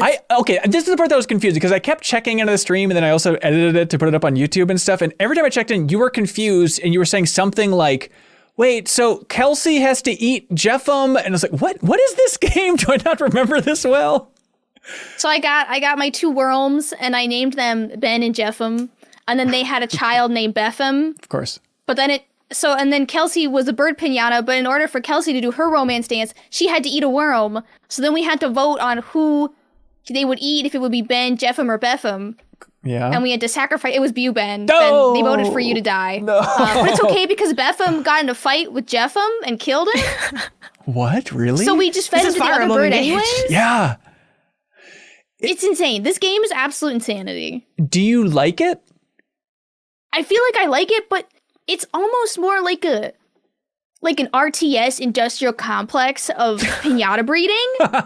Because like in order to make money, you can sell the piñatas. Right. So you're just trying to figure out what the easiest way to like make more piñatas is so you can sell better piñatas for more profit. Interesting. I like it. And I wish it was a little more relaxed.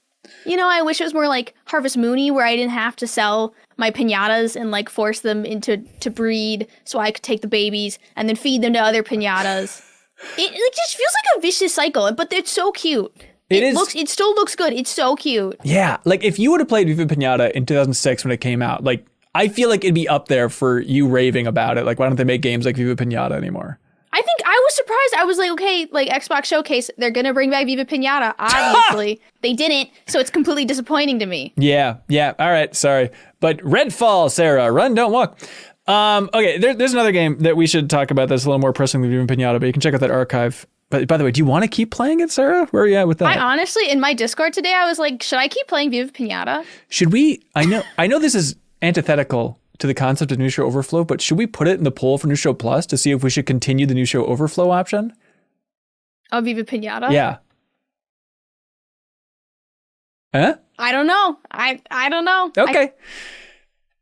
Again, just to be clear, it's a game you like, but the idea of putting it in the poll you don't know about? Well, because I'm wondering, like, should I just play it on my own channel? And we don't have to make people vote for it. We could just give it to them. No, Sarah, no, don't. You can't do it. We got to make people choose. New Show Plus is all about cutthroat decisions, just like Viva Piñata lifestyle. Anyways, there's this other game that we played a preview build of. Not Sarah, but I know Sarah was interested in this game, so I hope you don't mind sitting tight and checking this out through our words. But Tchia, Tchia, Tchia is a game that Kyle and Jen and I played. Sarah, you didn't play this, did you? Mm-mm. Okay. This is the game that looked a little bit like a Zelda, like a Wind Waker. We talked about it before. You're running around on these islands and hovering around, but then also you can take control of any object or like turn into any animal. And it's a weird indie open world project. Kyle and Jen, am I correct in your read? I think I saw from your tweets. Are you both red hot on this thing? Yeah, I'm pretty hot on it. Pretty hot. Kyle, are you Red's red hot? a little too hot. Yeah, hot on red's a strong color, but I definitely went in with like realistic expectations of like, you know, it seems ambitious. They're kind of going for Breath of the Wild thing. It's an indie game, and then spending time with it, I was like, I like this. Like, it went over my expectations, which maybe I set too low. Maybe that was my mistake. But what I played, like an hour, 2 hours or so, like I was intrigued, and I'm interested in playing more. Yeah, and it's wild. So it's a developer called Awaseb. I don't know how to pronounce it. I'm sorry, but it's a team of 9 people. So I definitely had that expectation as well, where I was kind of poking around the edges of a lot. Like, okay, I'm turning into a boar, but if I jump down this hill, is it going to be like a really jank animation? It's like, oh no, they animated the boar like tumbling down a hill. And that was kind of the biggest thrill, I think, is just it had a lot more of kind of an immersive sim appeal than I was expecting. We're like right out of the gate for at least this preview build, which I don't think is the start of the game. They throw you in there and it's like, okay, I'm starting out and I'm going to take control of a cup and then I'm just going to start rolling down a river. Or now I'm going to be a dog and just dig around. Or now I'm going to be a radio and throw myself into the ocean. It has a much more of a immediate sandbox style of the gameplay than I was expecting. But I really was impressed too. Janet, what stood out to you for Tchia? Yeah, similar to Kyle, my big hesitation going into this, because I love the look, like when I think they've showed it on a couple showcases, PlayStation being one of them, because it's going to be a PlayStation PC via Epic Game Store, was just like, what's the feel going to be? Because I've played so many games that look good, but then when you like get your hands on the sticks, you're like, oh, it don't feel right. I think that they nailed the feel pretty well. Like, I think it controls really well. And again, it sounds very rudimentary to even be talking about this, but in a game that's open world to any degree and so sandboxy, I felt really nervous about that. Yeah. But getting around the island, it works well. The jump, it's a smidge floaty with a little bit of added weight to kind of compensate for that, but it totally works. It's comfortable. The glide works, and the flow between, I think what's most impressive is the flow between being the girl who's named Tchia, and soul jumping is the name for the mechanic, where you can kind of go into the body of a boar or a cup or a piece of bread or whatever. It goes so smooth, and it has a little bit of a slowdown when you do it. So you can really just like go from bird to flying to falling to gliding, and it all works just really well. And aside from that, like that was first impressions. And then the thing that really sold me on it and got me even more excited than the trailers I saw were just how fun it is to go around and do those things, combined with how much care and thought went into all the little details of the game. Like it has like a Last of Us style ukulele where it has the different notes and you can bend the note and you can strum up or down. And like, that's so specific. And even like with the camera that you eventually get, like you have to change, you don't go through filters, you change the film in the camera. And to develop them, you have to go to like a place where you develop the film to get the pictures. And like, there's like so many cool things from like older games too. Like you can play a song and change the time of day, or you can play a song and grow a spring platform and then you can leap off of it. Then you can do a flip in the air as you're going through. Like there's so much fun little stuff in here. That's the thing. I loved it. Yeah, immediately like climbing a tree. It has like Mario 64 level tree climb. It's okay, I'm immediately on board just with this little aspect, and it feels like a really smart game of there.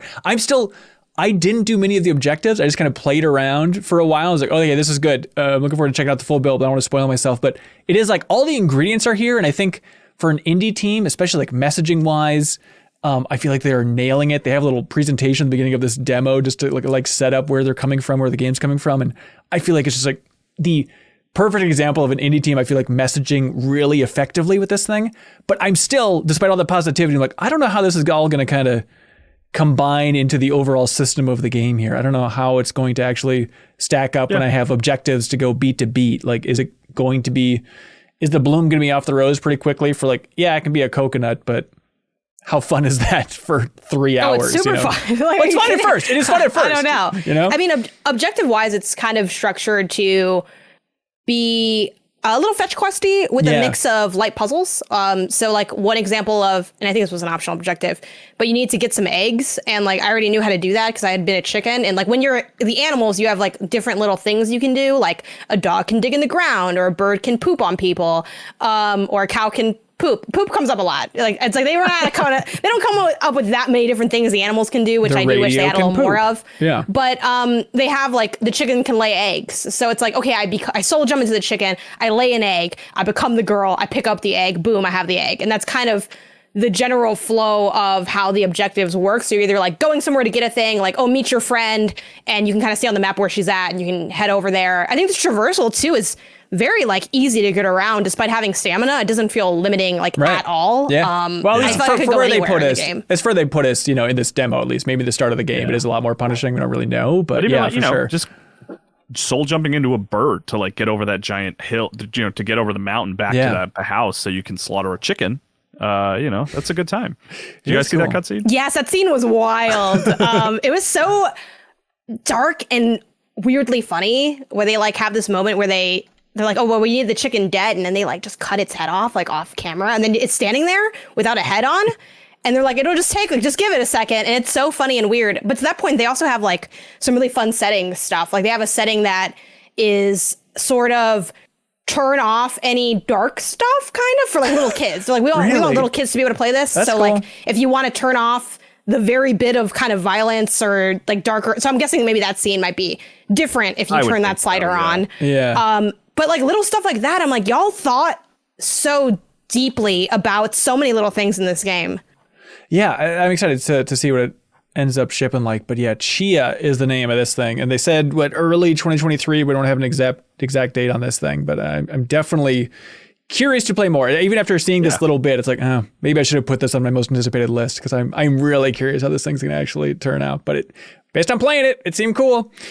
Hey, Sarah, I know this isn't exactly your cup of tea being a PC girl and all. And so I know you're wading into dangerous waters, but you won it during the Cozy Holiday Feast fair and square. So we should probably talk about this Sony Wireless Edge controller that Sony shipped us and that you got to check out. This is like the high-end PS5 controller with a lot of customization options and all that stuff. Here's first party, right? From Sony? First party is all hell, which I was looking like they didn't make a PS4 high-end controller first party, did they? So yeah, it's telling. Here's a cool little egg pod it comes in. Janet, do you have one of these things?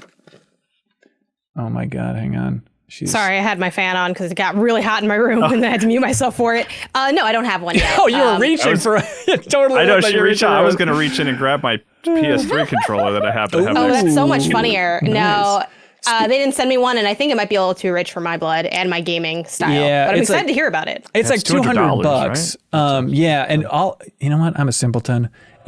You know what? If you're really into shooters, it's made for somebody like you.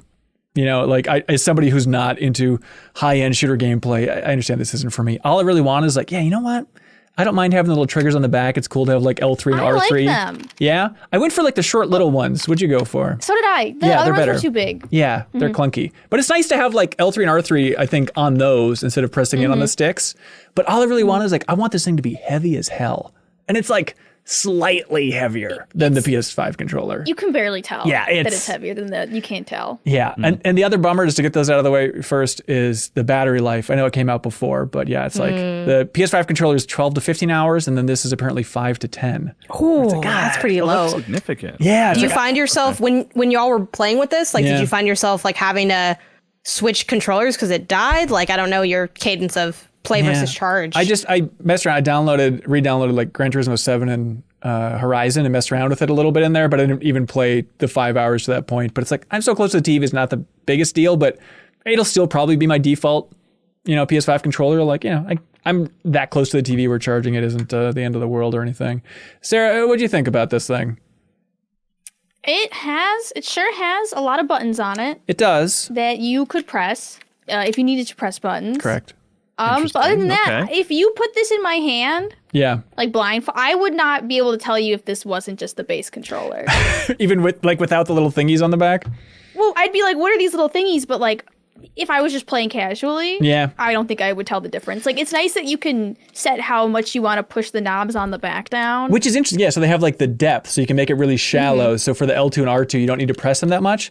But then that also kind of like defeats the purpose of like the resistive triggers for L2 and R2 on the PS5. So you're cutting that out entirely if you do that. But I'm sure there are cases where people will want to do that and stuff. And it's like a little bit glossier down here and whatnot. I like that the touch screen is textured. Yep. It has a nice like texture of all the PlayStation buttons on it. Also L2 and R2, so they're textured. That feels all right. But it was not if you're really into shooters, I feel like maybe you'd have that moment of like, this is a must have. But for me, it's like, it's a cool little thing, but $200, make your own call, everybody. Sarah, is that it for controller review time? Yeah, that's like I don't know. 3 regular. That's 3. I'm trying to think of the word for not pro. What's not pro? Is that an amateur? That's boring. Like 3 amateur PlayStation 5 controllers. Yeah, is that right, Jen? It feels like are we running out of places to put buttons on controllers? Like, what's up with that? Why do you guys need We got them all. Like, where else are you going to put? We got buttons here now. There's buttons here now. It's almost 3 controllers. Joysticks. The controller, I think, is like how many buttons $70 do you people need before you just play a PC game? Yeah. Well, the thing is, Sarah, we want the things that you have, but I don't want to do the work to get them. So I'm waiting for them to like trickle down, and then I go dumpster diving into PC culture, and I sweep up I'm like, look, the PS5 works well because it has the something stick, and you're like, oh, I have 8 of those in my PC, and I'm like, yeah, but it's a PC, so this is like I can put it on by my TV in my living room. Kyle, are you into like the taller sticks, by the way, you can change out. They're all adaptable, so you can put in taller analog sticks, and they aren't like concave like the base PS5. I'm not good at making those kind of decisions. Like I have to let a company just make them for me. Like I don't know if I should have that kind of power. I have the Xbox one. I just happen to have it on my desk, and I do. Oh, you do have the tall thing. My left hand, I do bigger. You freak! What which is like this? I kind of like that. What are you like lopsided or what's going on there? You got one hand. Just a insane person, I guess. I don't know. I would be scary. scared. Yeah, I'd be scared to like get used to that, and then you switch to another controller, and then that's gonna feel off. Like you can't win there, man. But I don't dislike the taller. The taller ones. It's all magnetized like the Xbox controller. So right? why do you have one higher than the other? Like, how did you come to this conclusion? You just did one day to be different? Who hurt you? I was like, well, I should try out these different options and see what I like, and I kind of landed there, and I was like, that's kind of cool. Oh, that seems cool. Maybe I'm just trying to be different. I'm just trying to be a hipster, you guys. Yeah, I kind of wish this was Xbox controller. I wish it was magnetized. I liked attaching the things. Like I have a PC Oh, they're controller. not magnetized? It's not magnetized. No, it's like a pull weird. them out? Yeah, it's like a little clippy system thing. Yeah, the Xbox one's magnetized, which is nice. Yeah, that seems all right. Here we go. There's a controller, everybody. Hey, Sarah, do you know how this whole thing operates? Oh. Hang on, we lost By her. Discord muting everybody and her having to leave. But also Patreon. Sarah, could you not leave? And could you tell us how this whole thing operates? Is she alive? Can you hear us? The Discord muted everyone for her. She put it in the chat. That's why I read that.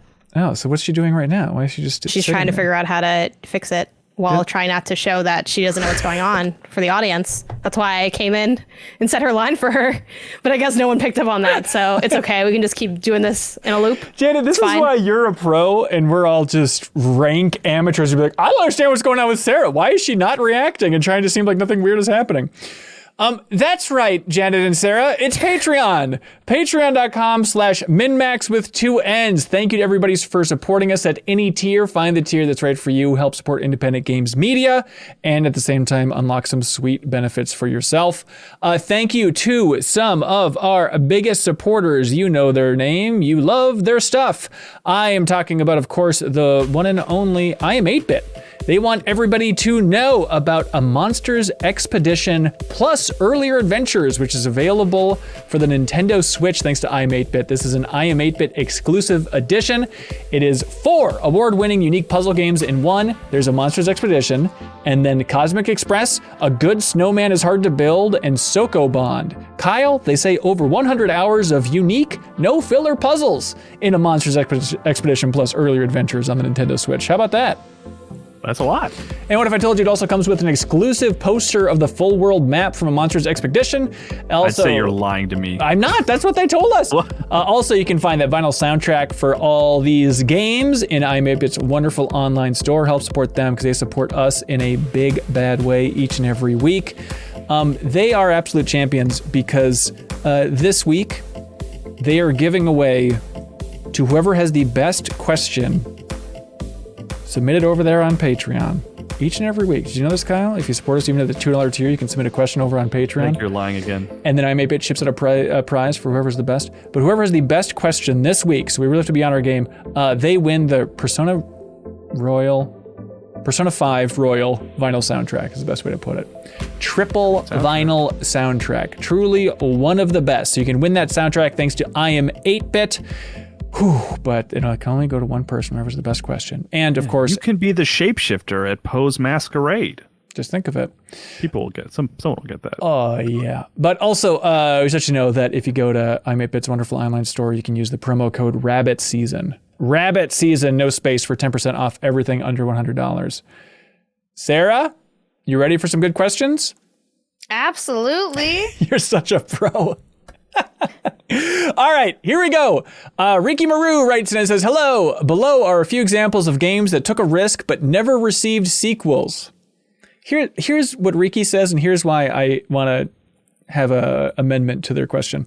They say, for each, you decide whether to risk it, give the game another chance with a sequel, whisk it, remaster, remake, or reboot the game somewhere down the line, or nix it, erase any potential for the franchise to return. Cute. I love this. I love that this is like F, Marry, Kill, but Yeah. for like video games. Okay. Maybe you guys like it. In my mind, I was like, well, who's ever going to say nix it? Why would you cancel Oh, it? are you kidding? Yeah. Have you met this panel? Oh, all right. All right, I'm ready to be shocked by negativity. Hit me with it. Okay, Ricky Maru comes in and says, bully. Kyle, you risking it, whisking it, or nixing it? Okay. I don't need to repeat Which one's these rules. the sequel one? I want a sequel. Sequel is risk it. But do you want Risk to it. change it up a lot? Like, do you want to remake it, remaster it? Yeah.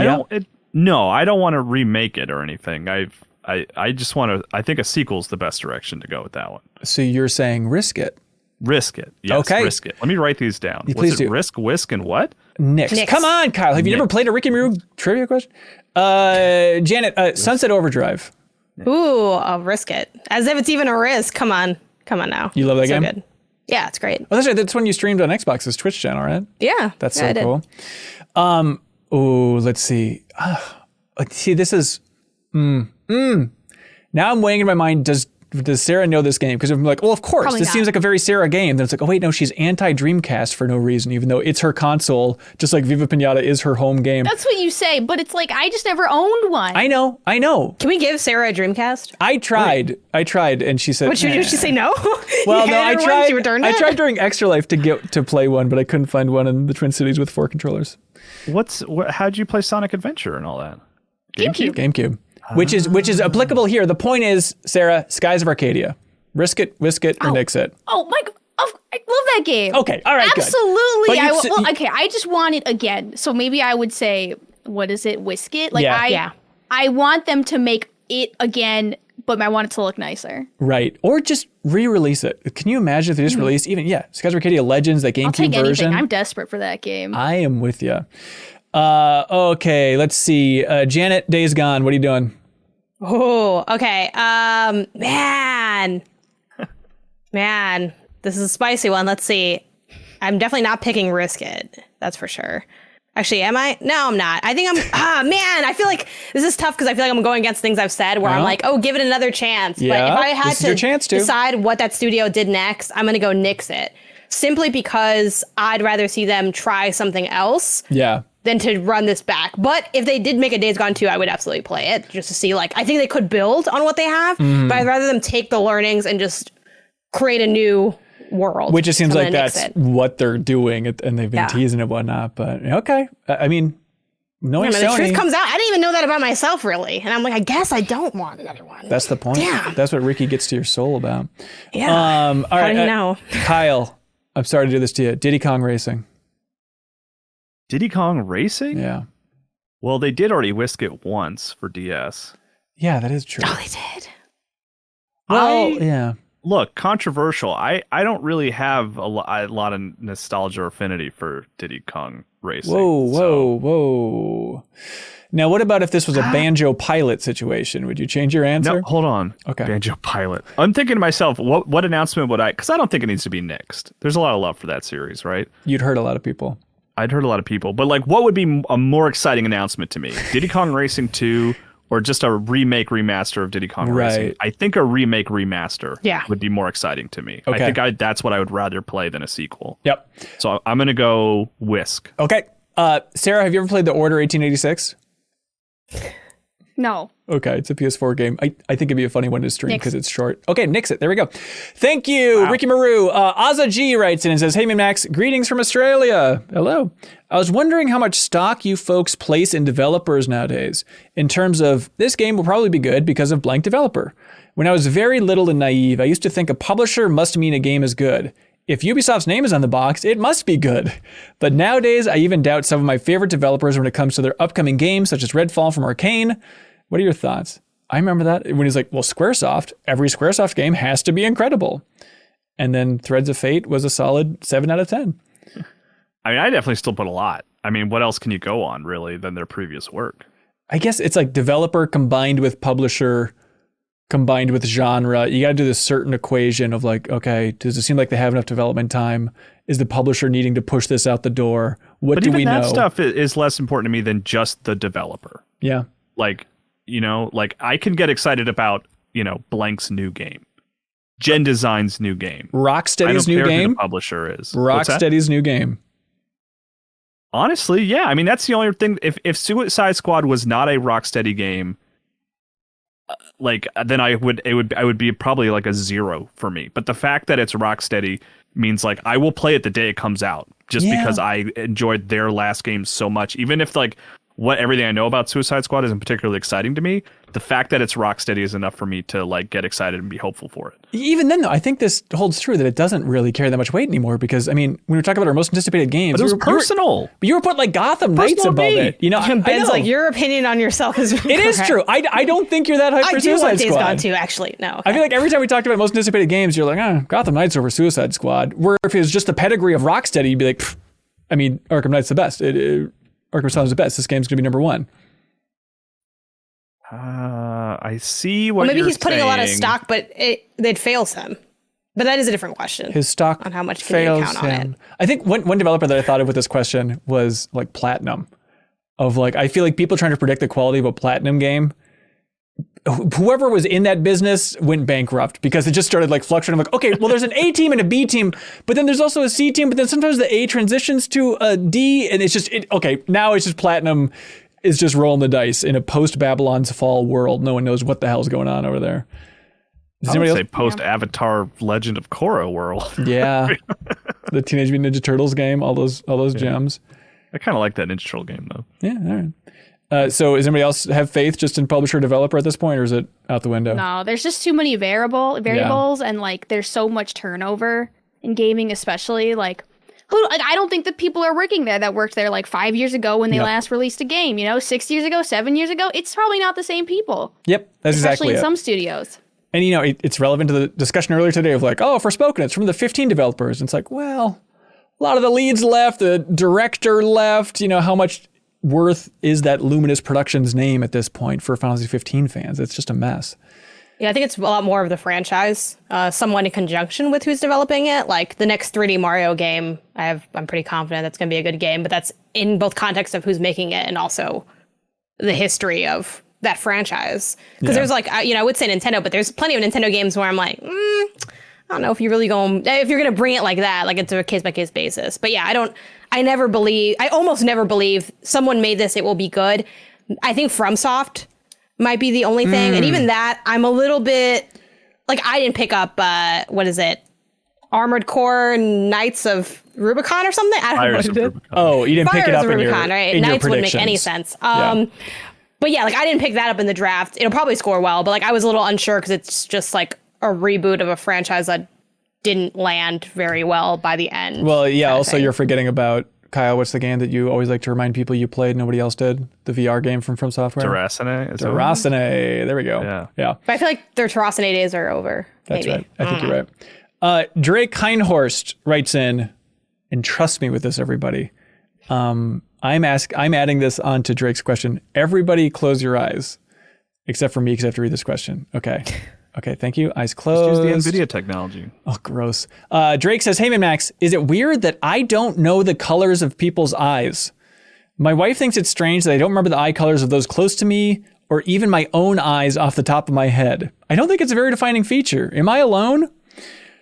And my wife says, if I go missing, you would need to know this so people can find me. And I responded, if the only defining feature left of you when you're found is your eyes, then something terrible has happened. Jesus Christ, Jake. He's not wrong. I am kind of with you, Drake, where I don't pay attention to the color of my eyes. I am unclear about my own eye color often. So my question, Janet, do you know Can we Kyle? open our eyes yet? No. Janet, do you know Kyle and Sarah's eye color? Hell no, I don't. I'm sorry, y'all. I care about y'all a lot. I put you in my cult and cult of the lamb. Yeah. I'm going to just have to guess that like Kyle's is brown, like a dark brown, and that, maybe it's not, damn. And Sarah, blue?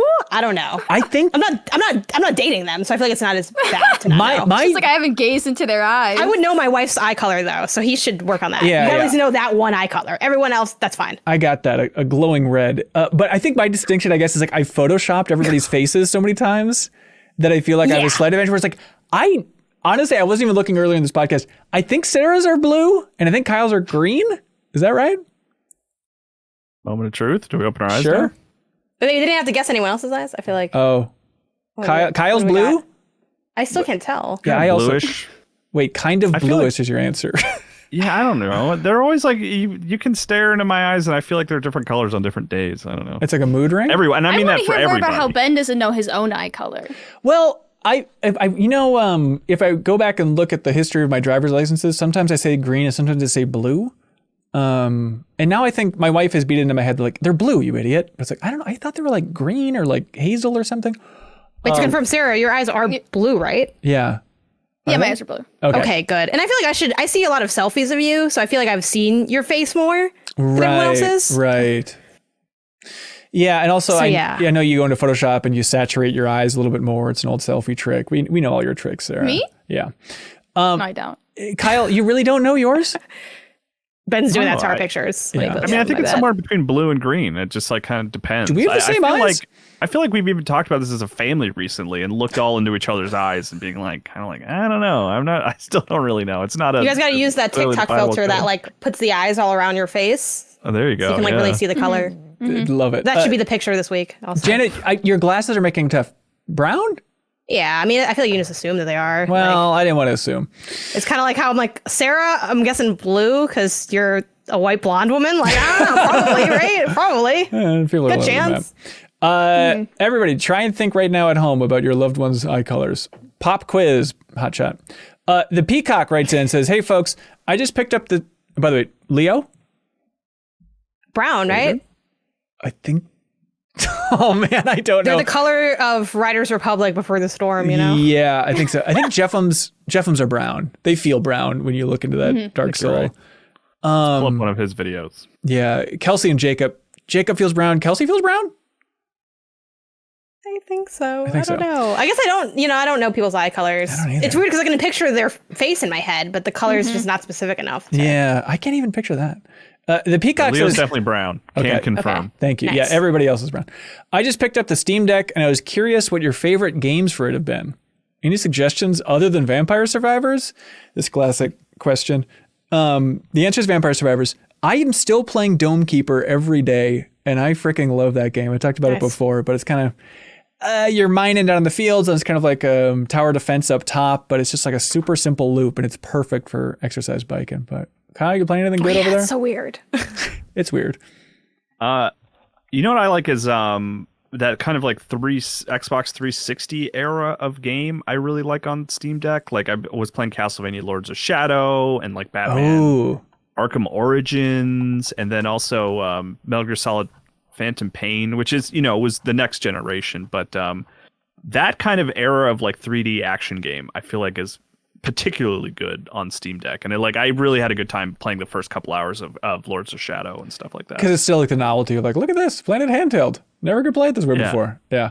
It's also like it's that era of game that like still runs well on the Steam Deck, where if you go much later than that, then things start to get a little wishy-washy. But like Lords of Shadow runs as well on Steam Deck as I remember running on Xbox 360, probably better, Yeah, I went down a rabbit hole recently I played Pocket Card Jockey Ride On, which is Game Freak's sequel to their 3DS horse racing solitaire game. You're playing the Apple Arcade version, right? Yeah. Yeah. Which I was really tickled by the opening of that game, and then I looked into it, and it turns out it's like the same conceptual opening as a 3DS game. Which, do you remember how that game opened, Kyle? It's been a while. I do not remember now. It opens, I don't know how it ends, but Game Freak's horse racing solitaire game, it opens with your character getting kicked by a horse and dying. And then there's like an angel talking to them. And it's funny, like for the Apple Arcade version, your main character, he's like, whatever God you represent, I believed in you all the way. Like he's trying to be super defensive to this weird angel. And the angel's like, I will bring you back to life, but you need to fulfill your dreams. And your dreams are to be the best horse racer in the world. So if you don't do this, you're going straight to hell. It's like, okay, that's a cool premise for a game. By the way, Sarah, 8.4 joint, the new Pocket Card Jockey. Pocket horse. For localization. That's right. The thing with like Japan and like horse racing, man, like that's a rabbit hole. There's an entire game of anime girls who are all based off of real thoroughbred horses with real thoroughbred names that do races. And there's a video game and there's an anime of it. Wait, so hang on. So this is unrelated to your pocket horse. I understand this. So you have like waifus, but they're like personifications of horses. Yes, they are Japanese horse. They're girls with like Literal Japanese. They got the horse ears, but their names they're all based off of real race horses, and they have stats similar to the race horses and like a pedigree. What are the stats? Like speed and how much it's corn like they the actual eat? racehorse stats, right? Because they're based off of real horses. So imagine like betting on a horse and then being like, here's the anime girl that goes with it. It's like the It's mascot insane. almost that represents the I am horse. obsessed with it. I kind of get it. Yeah, it's an inverted mascot situation. Yeah. Where it's like the human's the mascot. I think that's kind of fun in a twisted way. But anyways, the point is, and the way this connects to the question is, this sent me down a rabbit hole of, thinking about like, oh, it's wild that Game Freak, in the busiest year I'd have to imagine of their life, seemingly from the outside of releasing 2 mainline Pokemon games, they were also developing an iOS solitaire horse racing game, Pocket Kart Jockey Ride-On. Hoarding, right? If you want to get technical. Well, no, I think it's a sequel. Yeah. Yeah, it is a sequel. Oh. Yep. Well, should I play this thing? It mirrors it in some ways. Yeah, if you have Apple Arcade, for sure. But then it had me thinking about Game Freak's past and thinking about Tembo the Badass Elephant, which was their game that Sega published in 2015 that Game Freak developed. We just run around as like a Rambo-style elephant, and it's just a cool platformer. So when I played that on Steam Deck, and I was like, this is a perfect Steam Deck game. Tembo the Badass Elephant belongs to the other time. And do you remember this game, Janet? You ever seen this?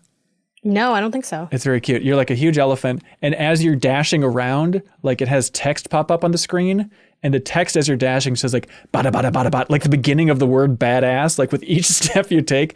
It's very good, and I just love that Game Freak released a game with. Wait, what is this called? And where can I play it? Tembo the Badass Elephant. It's on Steam and it's on. It's like on everything. I wonder if you could play it. I mean, I guess if it's on PS4 and Xbox One and whatnot. But then the other one that it had me think of, and I'm enjoying a little bit more, is called Monkey Barrels, which is a game developed by Goodfeel, who's normally just a Nintendo developer, but they made Kirby's Epic Yarn, Wario Land Shake It, Yoshi's Woolly World, Yoshi's Crafted World. Ooh, Woolly World's so good. There we go. I need to play it. I do not know It's like this game. it is like it might be the best like Yoshi game since like the first one. Yeah? It is incredible. I need to play it. But yeah, and then Crafted World, it starts off kind of weak, and then it does get better. Like some of those highs are mid to end game, but Yeah. it never hits the high of Woolly World. All right. But yeah, so this game, Monkey Barrels, it's from that same developer. And so I just love seeing these Nintendo developers doing something different. And so it released in 2019 on the Switch, and then it released on PC last year. And it's called Monkey Barrels. And it's you play as monkeys in a post-apocalyptic Japan that feels very Splatoon-y, but it's like twin stick arcadey. You're just going level to level. And if you like games like Robotron or Smash TV, stuff like that. But it's just cool to see like the developers of these weird Yoshi and Kirby games I've making never some heard twin of that stick one. shooter. It's totally like Googling it now. It's like, this one totally passed me by. Play it on Steam Deck. Let me know what you think. Let's see. Chandler writes in and asks, are big games duds more often now? No, there's been duds all the time. Like Days Gone. Yeah, I was trying to think of like what's when we're prompting actively this. there, it like given time, right? Like we only remember the sort of the highlights. Yeah. So like, it feels like, oh man, that was an amazing year for games. All these things came out, but there were a bunch of totally forgettable games that released that year too. Rage 2. That wasn't that good. It wasn't a dud because it's like a 73 on Metacritic, but it wasn't good. It was 67 on. That's a good PlayStation, example though. of just kind of like a at the time, like, really hyped, but ultimately kind of forgettable game. This question made me think of like kind of the COVID legacy, which is going to be a great games name at some point in the future. But like, oh no. But just, teams having a tough time pulling it together, trying to adjust to work from home. Like, I do feel like there's going to be a ding. It'd be interesting to see graphs of like the AAA games if you can see a dip because of just the mad scramble to try and maintain development as everybody's working from home and whatnot and the overall quality of these games. But yeah, I'm trying to think of like what prompted this. I don't see that, man. Like, me we've either. had great games the last couple of years. I mean, Elden Ring was probably developed, like a majority of it was probably at home during. Not to mention most indie games only develop at home. You know what I mean? Like, I don't think, again, this is going to sound mean.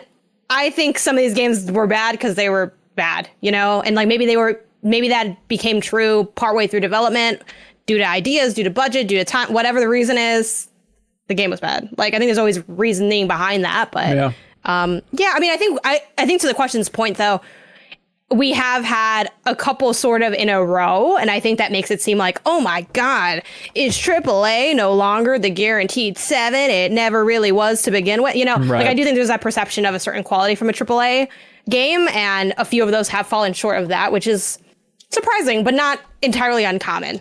So I think even if there's a few more maybe this year than on average the last like 5 years, that doesn't mean that those games are generally dipping down. They happen to come out around the same time. The way we have like some years where we're lucky and like 2 masterpiece games come out, and like last year, that doesn't happen every year. Yeah, I'm trying to think. I mean, we're in January, and I'm gonna boldly predict with including Fire Emblem Engage, there's at least one other really great game that's gonna come out this month. You know, like we're already leading pretty strong. Wait, you know something? What are you talking about? Dead Space remake. Oh, Right? Dead Space remake. I can't talk about that yet. Interesting. I'm not playing it, so I can't talk about it. That it's coming out on Friday. Yeah. Oh, by the way, freaking GoldenEye's coming out on Friday, Kyle. Yeah, there we go. See that? See, another bad game. How dare you? Ryan McGinnis writes in and says, "Howdy, Ben and the Timekeepers. GoldenEye, watch, time. Look at this. Where did all the..." Okay. Hear this question out. Don't everybody just move on too quickly. Maybe Ryan and I are just in the same wavelength, but I like this. Ryan writes in and says, "Where did all the grandfather clocks go? I grew up in the 90s, and I feel like there was a 50% chance of running into a grandfather clock in any given house. But now, no clocks. Where are they? Is there some clock graveyard being guarded by Father Time? Should we be worried? Don't tell me smartphones killed them either, because we had digital clocks and watches back in the 90s as well. Yeah, we didn't carry around them as much, but I do think there's something to this, to where'd all the clocks go? What Stranger house Things has he season been in? 3, right? Because I haven't seen the it. houses that I went into in the 90s did not all have grandfather clocks in like their foyers. At least interesting clocks. I don't know, I think of like my grandparents, they always had good clocks. And now, I mean, I think that was like a trend for that generation, for our grandparents' generation, to own a big clock like that, where that trend just doesn't exist for the following generations. so, but what happened to the grandfather clocks? Were they all just destroyed?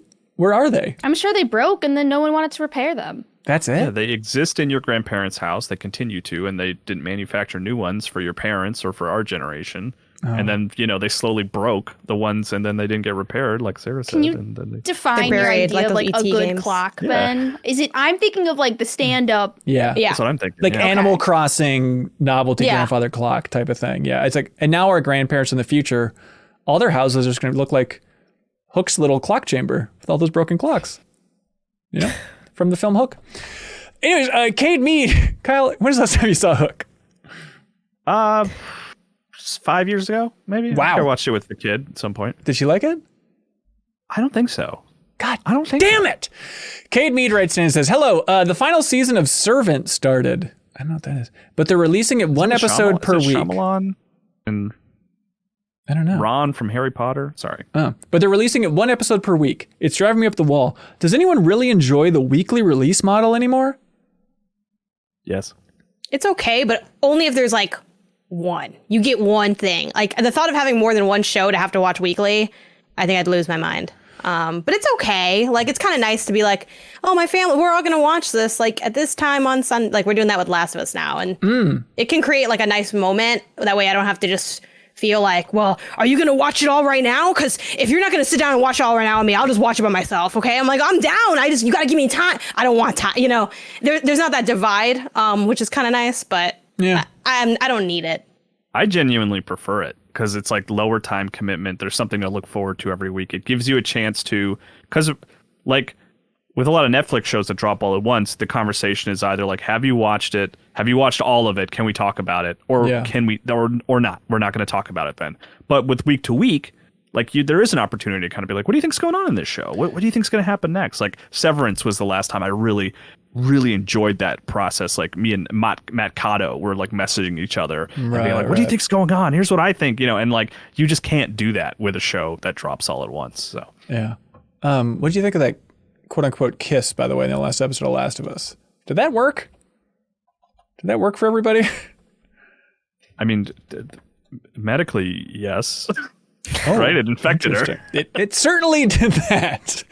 I don't know. I was weirded out, and more so just in a way of like, why did they do this? Less I mean, like, the stuff oh, it's coming out of the spooky. mouth is like, I liked it because it was disturbing. creepy. Yeah. Oh, okay. I do know some people kind of push back on it, specifically like kind of the almost sexual undertones of it, and someone point out they wouldn't have done that with a man, and I do kind of feel like they wouldn't have. Yes, 100%. So I do have to give it to the people driving that discourse online, because even though I don't have that opinion on it, I think that is true. Like I can't imagine them putting a male character in that scenario, so maybe that is worth analyzing. And in general, some of what they did with Tess there was a little weird, where it's like, you never felt the way I feel. Like, I'm like, were they together? Like, I don't know. Like, I felt like they friend zoned her and then they killed her. It was a little weird. But I liked the scene. I did find it disturbing, but I felt like it was supposed to be disturbing. So it's like, it worked to me. It's wild. Neil Druckmann directed it.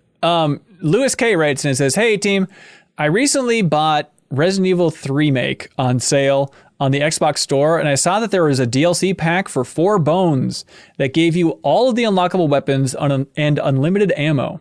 Since I'd heard the game wasn't the best compared to Resident Evil 2 Remake, I took the plunge and I bought the DLC and the game for under a tenner. And this was the most fun I've had in a while.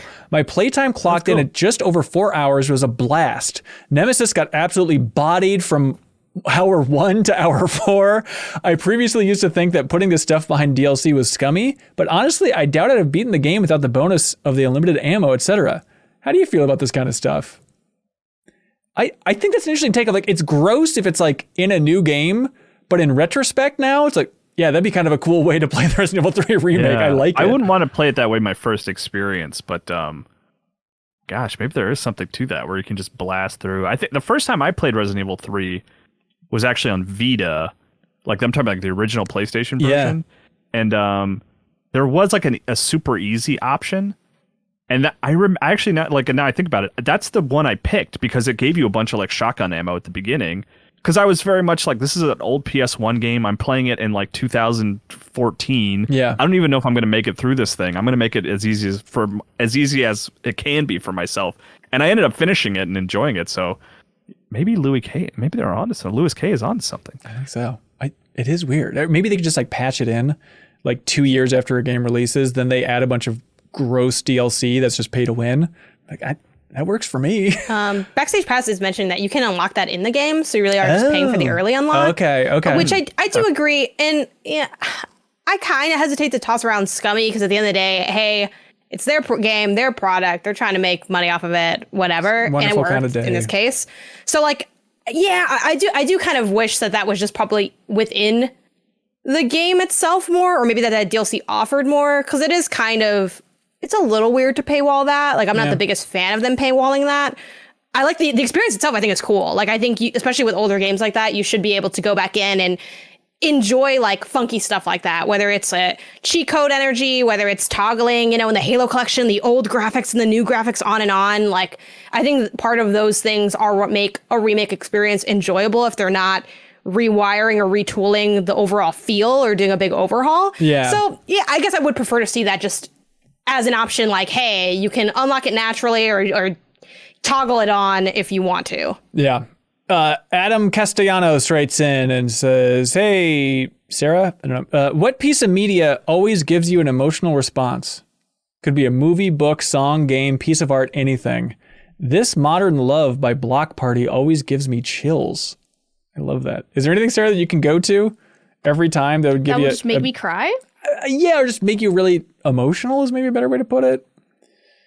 I mean, I guess like when I listen to like the original Animal Crossing music, ooh, that's I don't get good. emotional, but I get like warm inside when I hear like a menu or like a startup screen, or when I hear that GameCube like it's like, ooh, nice. Serotonin, happiness. But yeah, like old Barbie movies and stuff. Like, wait, so like the Christmas Barbie movie, like that would really fill you up? Are you gonna the Nutcracker? Yeah, absolutely. Okay, I don't tear up, but it's a good feeling. Do you think that you'll get emotional with that new Barbie movie? No, it's just like curiosity at best. Yeah, because that's just for like adults, right? That's just it's for smart to remind people. You that Barbie still exists. Right. Yeah, I think I talked about this on Crossfade, our music podcast.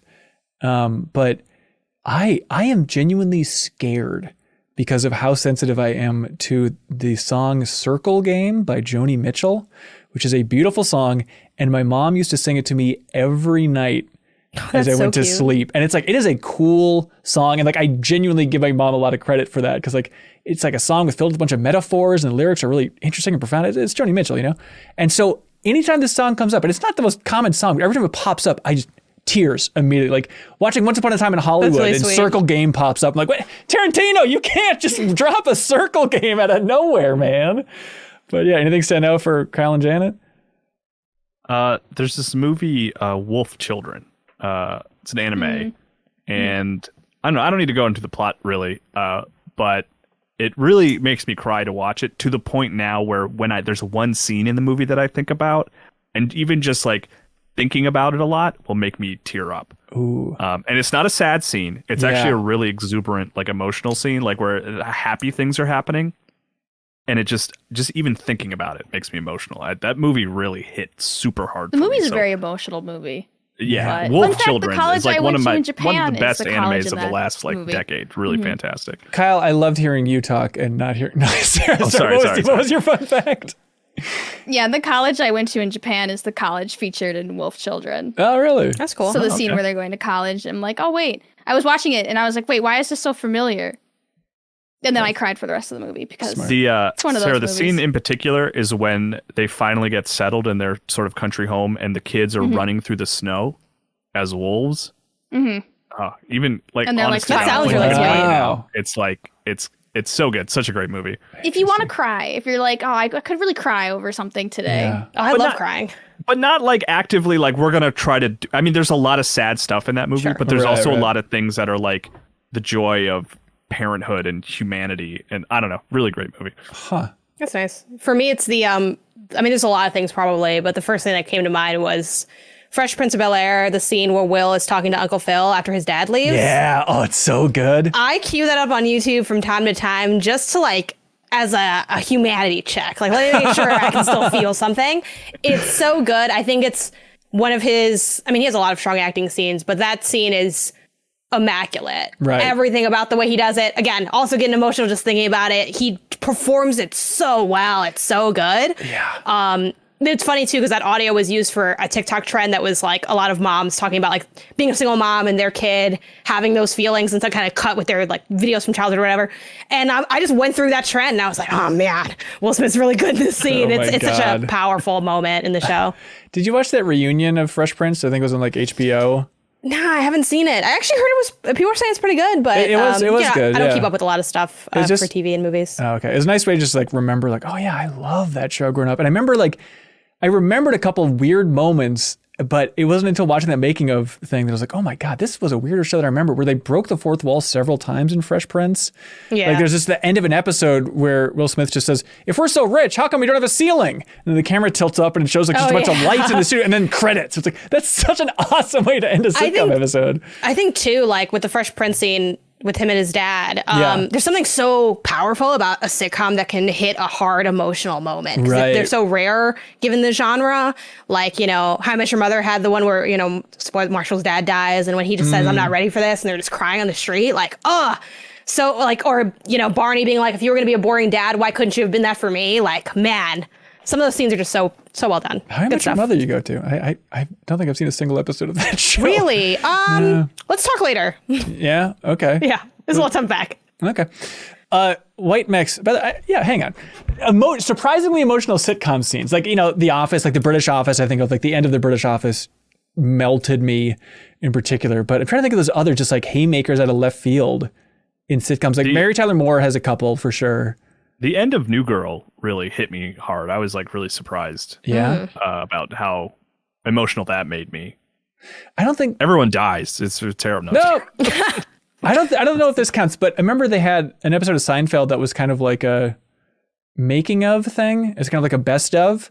And they had like a montage in that episode where it was playing Green Day's Time of Your Life to Seinfeld clips. Oh, yeah. Like that made me surprisingly emotional watching that. Oh my gosh. But then outside of that, I don't think any other Seinfeld scene really goes for it. By the way, I meant to mention earlier, I already forgot the name of the game. Hi-Fi Rush.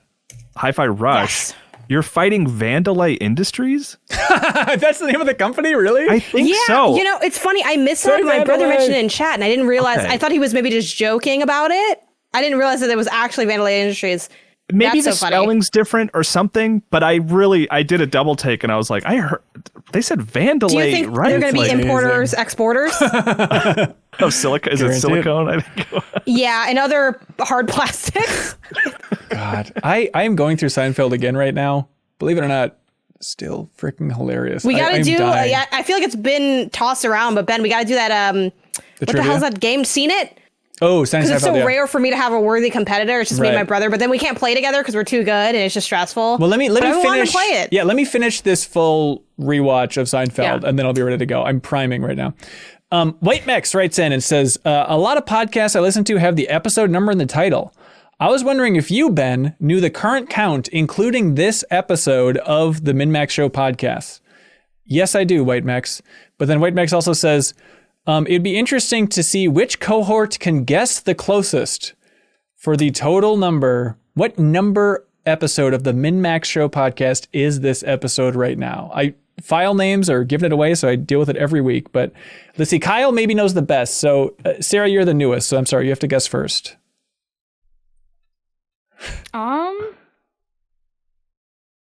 Like 170?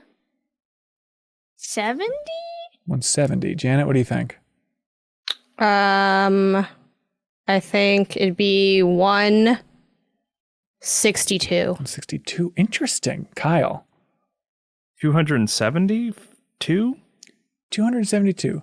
So the person who's been here since the start is by far the furthest off. Because 3 years, right? Yeah. Of podcasts? Yeah. Very That's good. what I was thinking, right? 52 weeks. I was like, 19 is when we started. Right. 20, 21. I don't know how the math 22. works. But Okay, you I added an extra year. Okay. You did. So, Sarah Pazorski, we're at 173. Very Wow. good. Very good. She wins a I literally had to Google Sony. how many Wednesdays in a year, and then I just guesstimated. Smart. Hey, that's the secret. All right. Thanks, White Max, for writing, and thanks everybody else who wrote in. What do you all like for question of the week? If I may refresh your memories, there's games that might get sequels, that deserve sequels. There's eye colors, of course. Are games duds now? Of course, who can forget? Where did the clocks go? What do you all like? I like the emotional one. Yeah? Honestly. I like that one too. I also like the Nixit The sequel thingy? Whisket or Biscuit or whatever, Biscuit. Tricks The it. biscuit one. Yeah. The Brisket to Biscuit one I like Okay. a lot. Sarah, where are you Risk It to leaning? biscuit. Someone in a few weeks, someone's gonna make up some game called Risk It to Biscuit, and it's gonna be I like great. And we're brisket to gonna love biscuit. it. as Seems like a well. cooking game themed one. I don't know. They Y'all gotta do your figure work. it out. That's All on right. them. There we go. You like that one, Sarah? So Riki Maru, give it to them? That's what That's you're the saying? one I like. Well, then Seems like we're split. doing it. No, I'm down with that. And she won the last game, the episodes one. Yeah. That's true. Riki Maru. What do I get for winning the episode things? Another DualSense Edge. Yeah, we'll ship you out as many DualSense Edges as you can possibly hold in your hands. And then you can make a throne of them and Yeah. sit down It'll be really on the different gross. size thumbsticks. Riki Maru, congratulations. You just won Persona 5 Royal, the vinyl soundtrack, thanks to I Am 8-Bit. Thank you for writing in, everybody. Now it's time for something that we personally like to call Get a Load of This. Get a load of this. Get a load of this. Get a load of this. All right. Sarah, Is everyone's brain broken now when they see a character say "Get a load of this"? And A they little have to, bit. Oh, yeah. Luffy said it in an episode of One Piece. I was like, oh, I gotta go grab that. I gotta go grab that little clip. It's literally the I've heard there's a name for the phenomenon where it's like now you see the stuff because you're used to seeing it. Kind of like if you when you get a car, you see that car everywhere. Right, Like my high right. school was Walter Payton, so we see the 34 was our big number, so we see 34s everywhere when you're going there, and then I haven't seen a 34 since. That's that for MinnMax. I screenshot that every time. Yeah. That and the people jumping over the rings. I always think you're a thread Kyle for that. Oh yeah. hey, I'll go first, I guess. There's a clip that was pulled down from Twitter, but it's on YouTube. There's a link below for all this stuff, but it is James Cameron. It's some award ceremony. I don't know where the hell he was. And he was talking to the director of RRR, Jacob Geller's favorite film that we talked about last year. But it is just 3 minutes. I almost sent that to Jacob. I was like, I don't know if this is cool. I haven't watched RRR yet, but I think. Oh, really? Oh, it's very cool because it starts out with James Cameron being like, "Oh, I love your movie." It's like, yeah, cool. And then he starts going more and more in depth. Like, no, I really love RRR, and he really starts like breaking it all down. And James Cameron's wife is there too, and she's like, it seems like they don't know they're being filmed, which is a little bit creepy.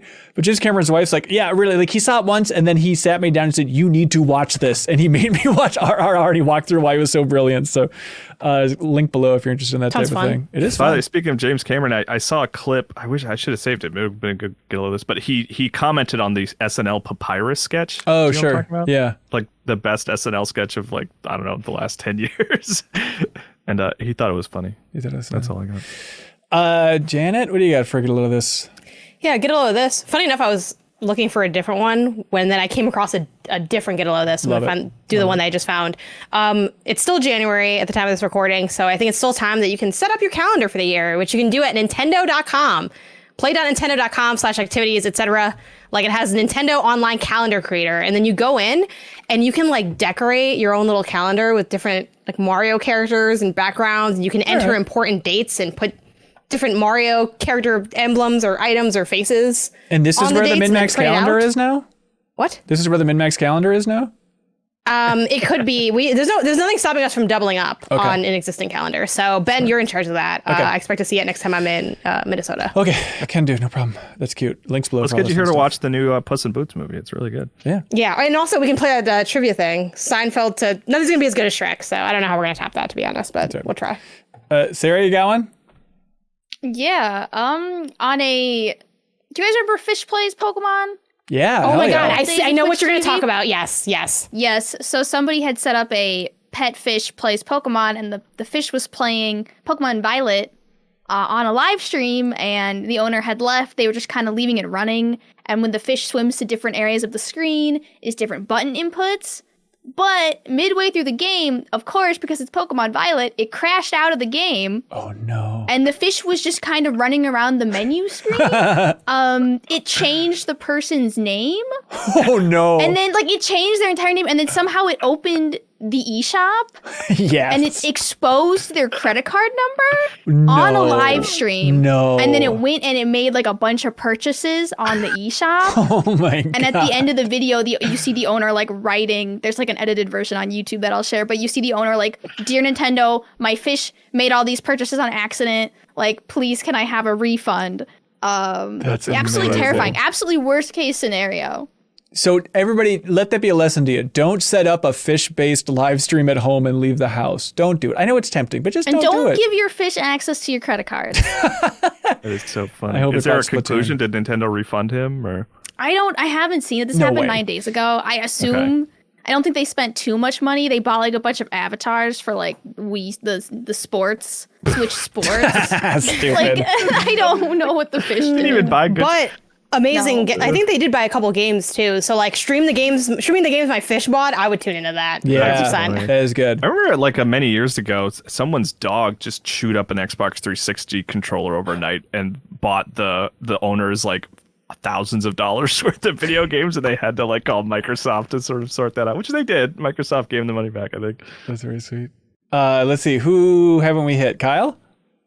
Oh, hey, get a load of this. I have not done my due diligence on this. I haven't like researched it extensively to know how accurate it is. But there was just this on Reddit. There was just something, and it was just Squaresoft developers working on Final Fantasy VII, and then the word or the numbers 90s in brackets, and it's just a picture of them developers working on Final Fantasy VII on like these old computers, which is like it's the wildest thing to look at. They have like 5 tube monitors that are like displaying Final Fantasy VII stuff, and it's just like it's one of those things. It's like watching like old Pixar documentaries or something when you see the computers they animated Toy Story on, where you're like, I can't believe that was the technology they used to make this thing that is just like so important to video games. But like I said, I actually don't know if it's like a real picture, but I really like it, and it's a cool thing to see. So now you can look at it. Right on. I like it. This is from the community in the Discord. Tanta Claus shared this, saying, well, I guess I won't spoil it too much, but this is the volume setting going into the sound menu for Sonic and All-Stars Racing Transformed. Have you seen this? Have you heard of this? Higher. Congratulations. You've turned up the awesome. No! What? You're going the wrong way. Shame on you. Don't That's so do funny. This to me. This is my only job. So if you turn down the voice volume, he actually responds to it in real time, which, hey, It's amazing. the best thing Sonic's ever done. that. Way to go, buddy. All right. I think that's it for this episode of the MinnMax Show podcast. Thank you so much for watching it, listening to it, sharing it, all those fun things. We greatly appreciate it. Thanks to a graphic designer we hired to overhaul MinnMax's overlays for 2023, Gavin Thompson. So shout out to Gavin. Thanks for doing this. You can find his site online. Thanks to Poggers for being very cute on camera. That's Sarah's dog. Yeah, he's adorable. He's chewing on something, probably your hair. Party Chat this week, our weekly bonus podcast. We talked about the Giant Bomb layoffs, talked about the state of games media. We also had a big discussion about the Jurassic Park book because somebody in the community read it. And so we unpacked all that. So again, Party Chat is a weekly bonus podcast you can get right in your favorite podcast app. We reference it all the time, but that is what Party Chat is. Please check it out, everybody. We'd appreciate it. Go to patreon.com/MinnMax with 2 N's. Find the tier that is right for you. I feel like I know the year just started, but I feel like we're in a really fun, good spot right now. Every once in a while, I look at like the stuff that we're cranking out here at MinnMax, and it's like, hey, we're on a little bit of a streak right now. Like we've had some fun stuff, like the main podcast, that's all great. Reaction streams, that's well and good. Last of Us spoilers, that's all well and good. But then like Leo and Sarah's sales pitch videos, I thought were fantastic. Janet played through all of the Left Behind DLC for Last of Us. Kyle and I brought you on a Jurassic Park set tour video from Hawaii. We streamed that Cozy Holiday Feast last Friday. It's on our YouTube channel. I thought that was really fun. Sarah, I'm not proud of a lot of stuff that we do, but after that, I was like, I really love that. I think that was great. So thanks everybody for the kind words about that. Sledding for New Show Plus in the Minnesota winter. I thought that was fun. Sarah playing Viva Piñata. If any of that is worth $2 to you, please go over to patreon.com/MinnMax with 2 N's and help support independent games media because we've got a big year ahead of us and we greatly appreciate the support. And thank you to some of our biggest supporters at that Game Champion tier. People can choose any game under the sun and declare themselves the champion of it. Just like Spider Dan is the champion of Illusion of Gaia. Hunter Blessing is the champion of Guitar Hero 2. Very impressive. Clemens Zobel, the champion of Kingdoms of Amalur Reckoning. Love it. Andra Silva is the champion of Dark Cloud. Zachary Pliggy is the champion of Superman 64. PrettyGoodPrinting.com and Seth over there, they're the champion of Spider-Man and Venom, Maximum Carnage. Love it. For Super Nintendo, right? I guess so. Mr. Nomer is the champion of a game called Unmetal. Unmetal. I don't know what that is. That's made up. Vexheart is the champion of Outer Wilds. That's going to do very well in the big roundup polls. And then Evan Lemons. I love this, Evan. Evan chose EverQuest. They're the champion of EverQuest. So thank you to everybody for choosing a game to be the champion of. We'll have that poll going up pretty soon, actually, to figure out who is the winner, and we'll create bonus content around that. But hey, that's it. Anybody else have any final thoughts before we close this sucker out? You know, I thought it was going to be a fun episode, and it was a fun episode. I like this one. You nailed it, man. A prediction? Yeah. Do you have any? You were gearing up like you had a thought there, Kyle. Oh, I bought the cable I need to plug in my digital drum set that we briefly talked about. I still have some stuff to figure out with it, but maybe I'll play some drums soon. I think that was just offline that we had that conversation, didn't it? Wasn't it? Yeah, why not? I don't know. All right, it's a tease. It's a tease of something we might get hooked up for a future, maybe New Show Plus. Who can say? Cool. All right. Thanks so much, everybody, for watching and listening. We appreciate it. We'll see you next week. Be good. Have fun. Let's go.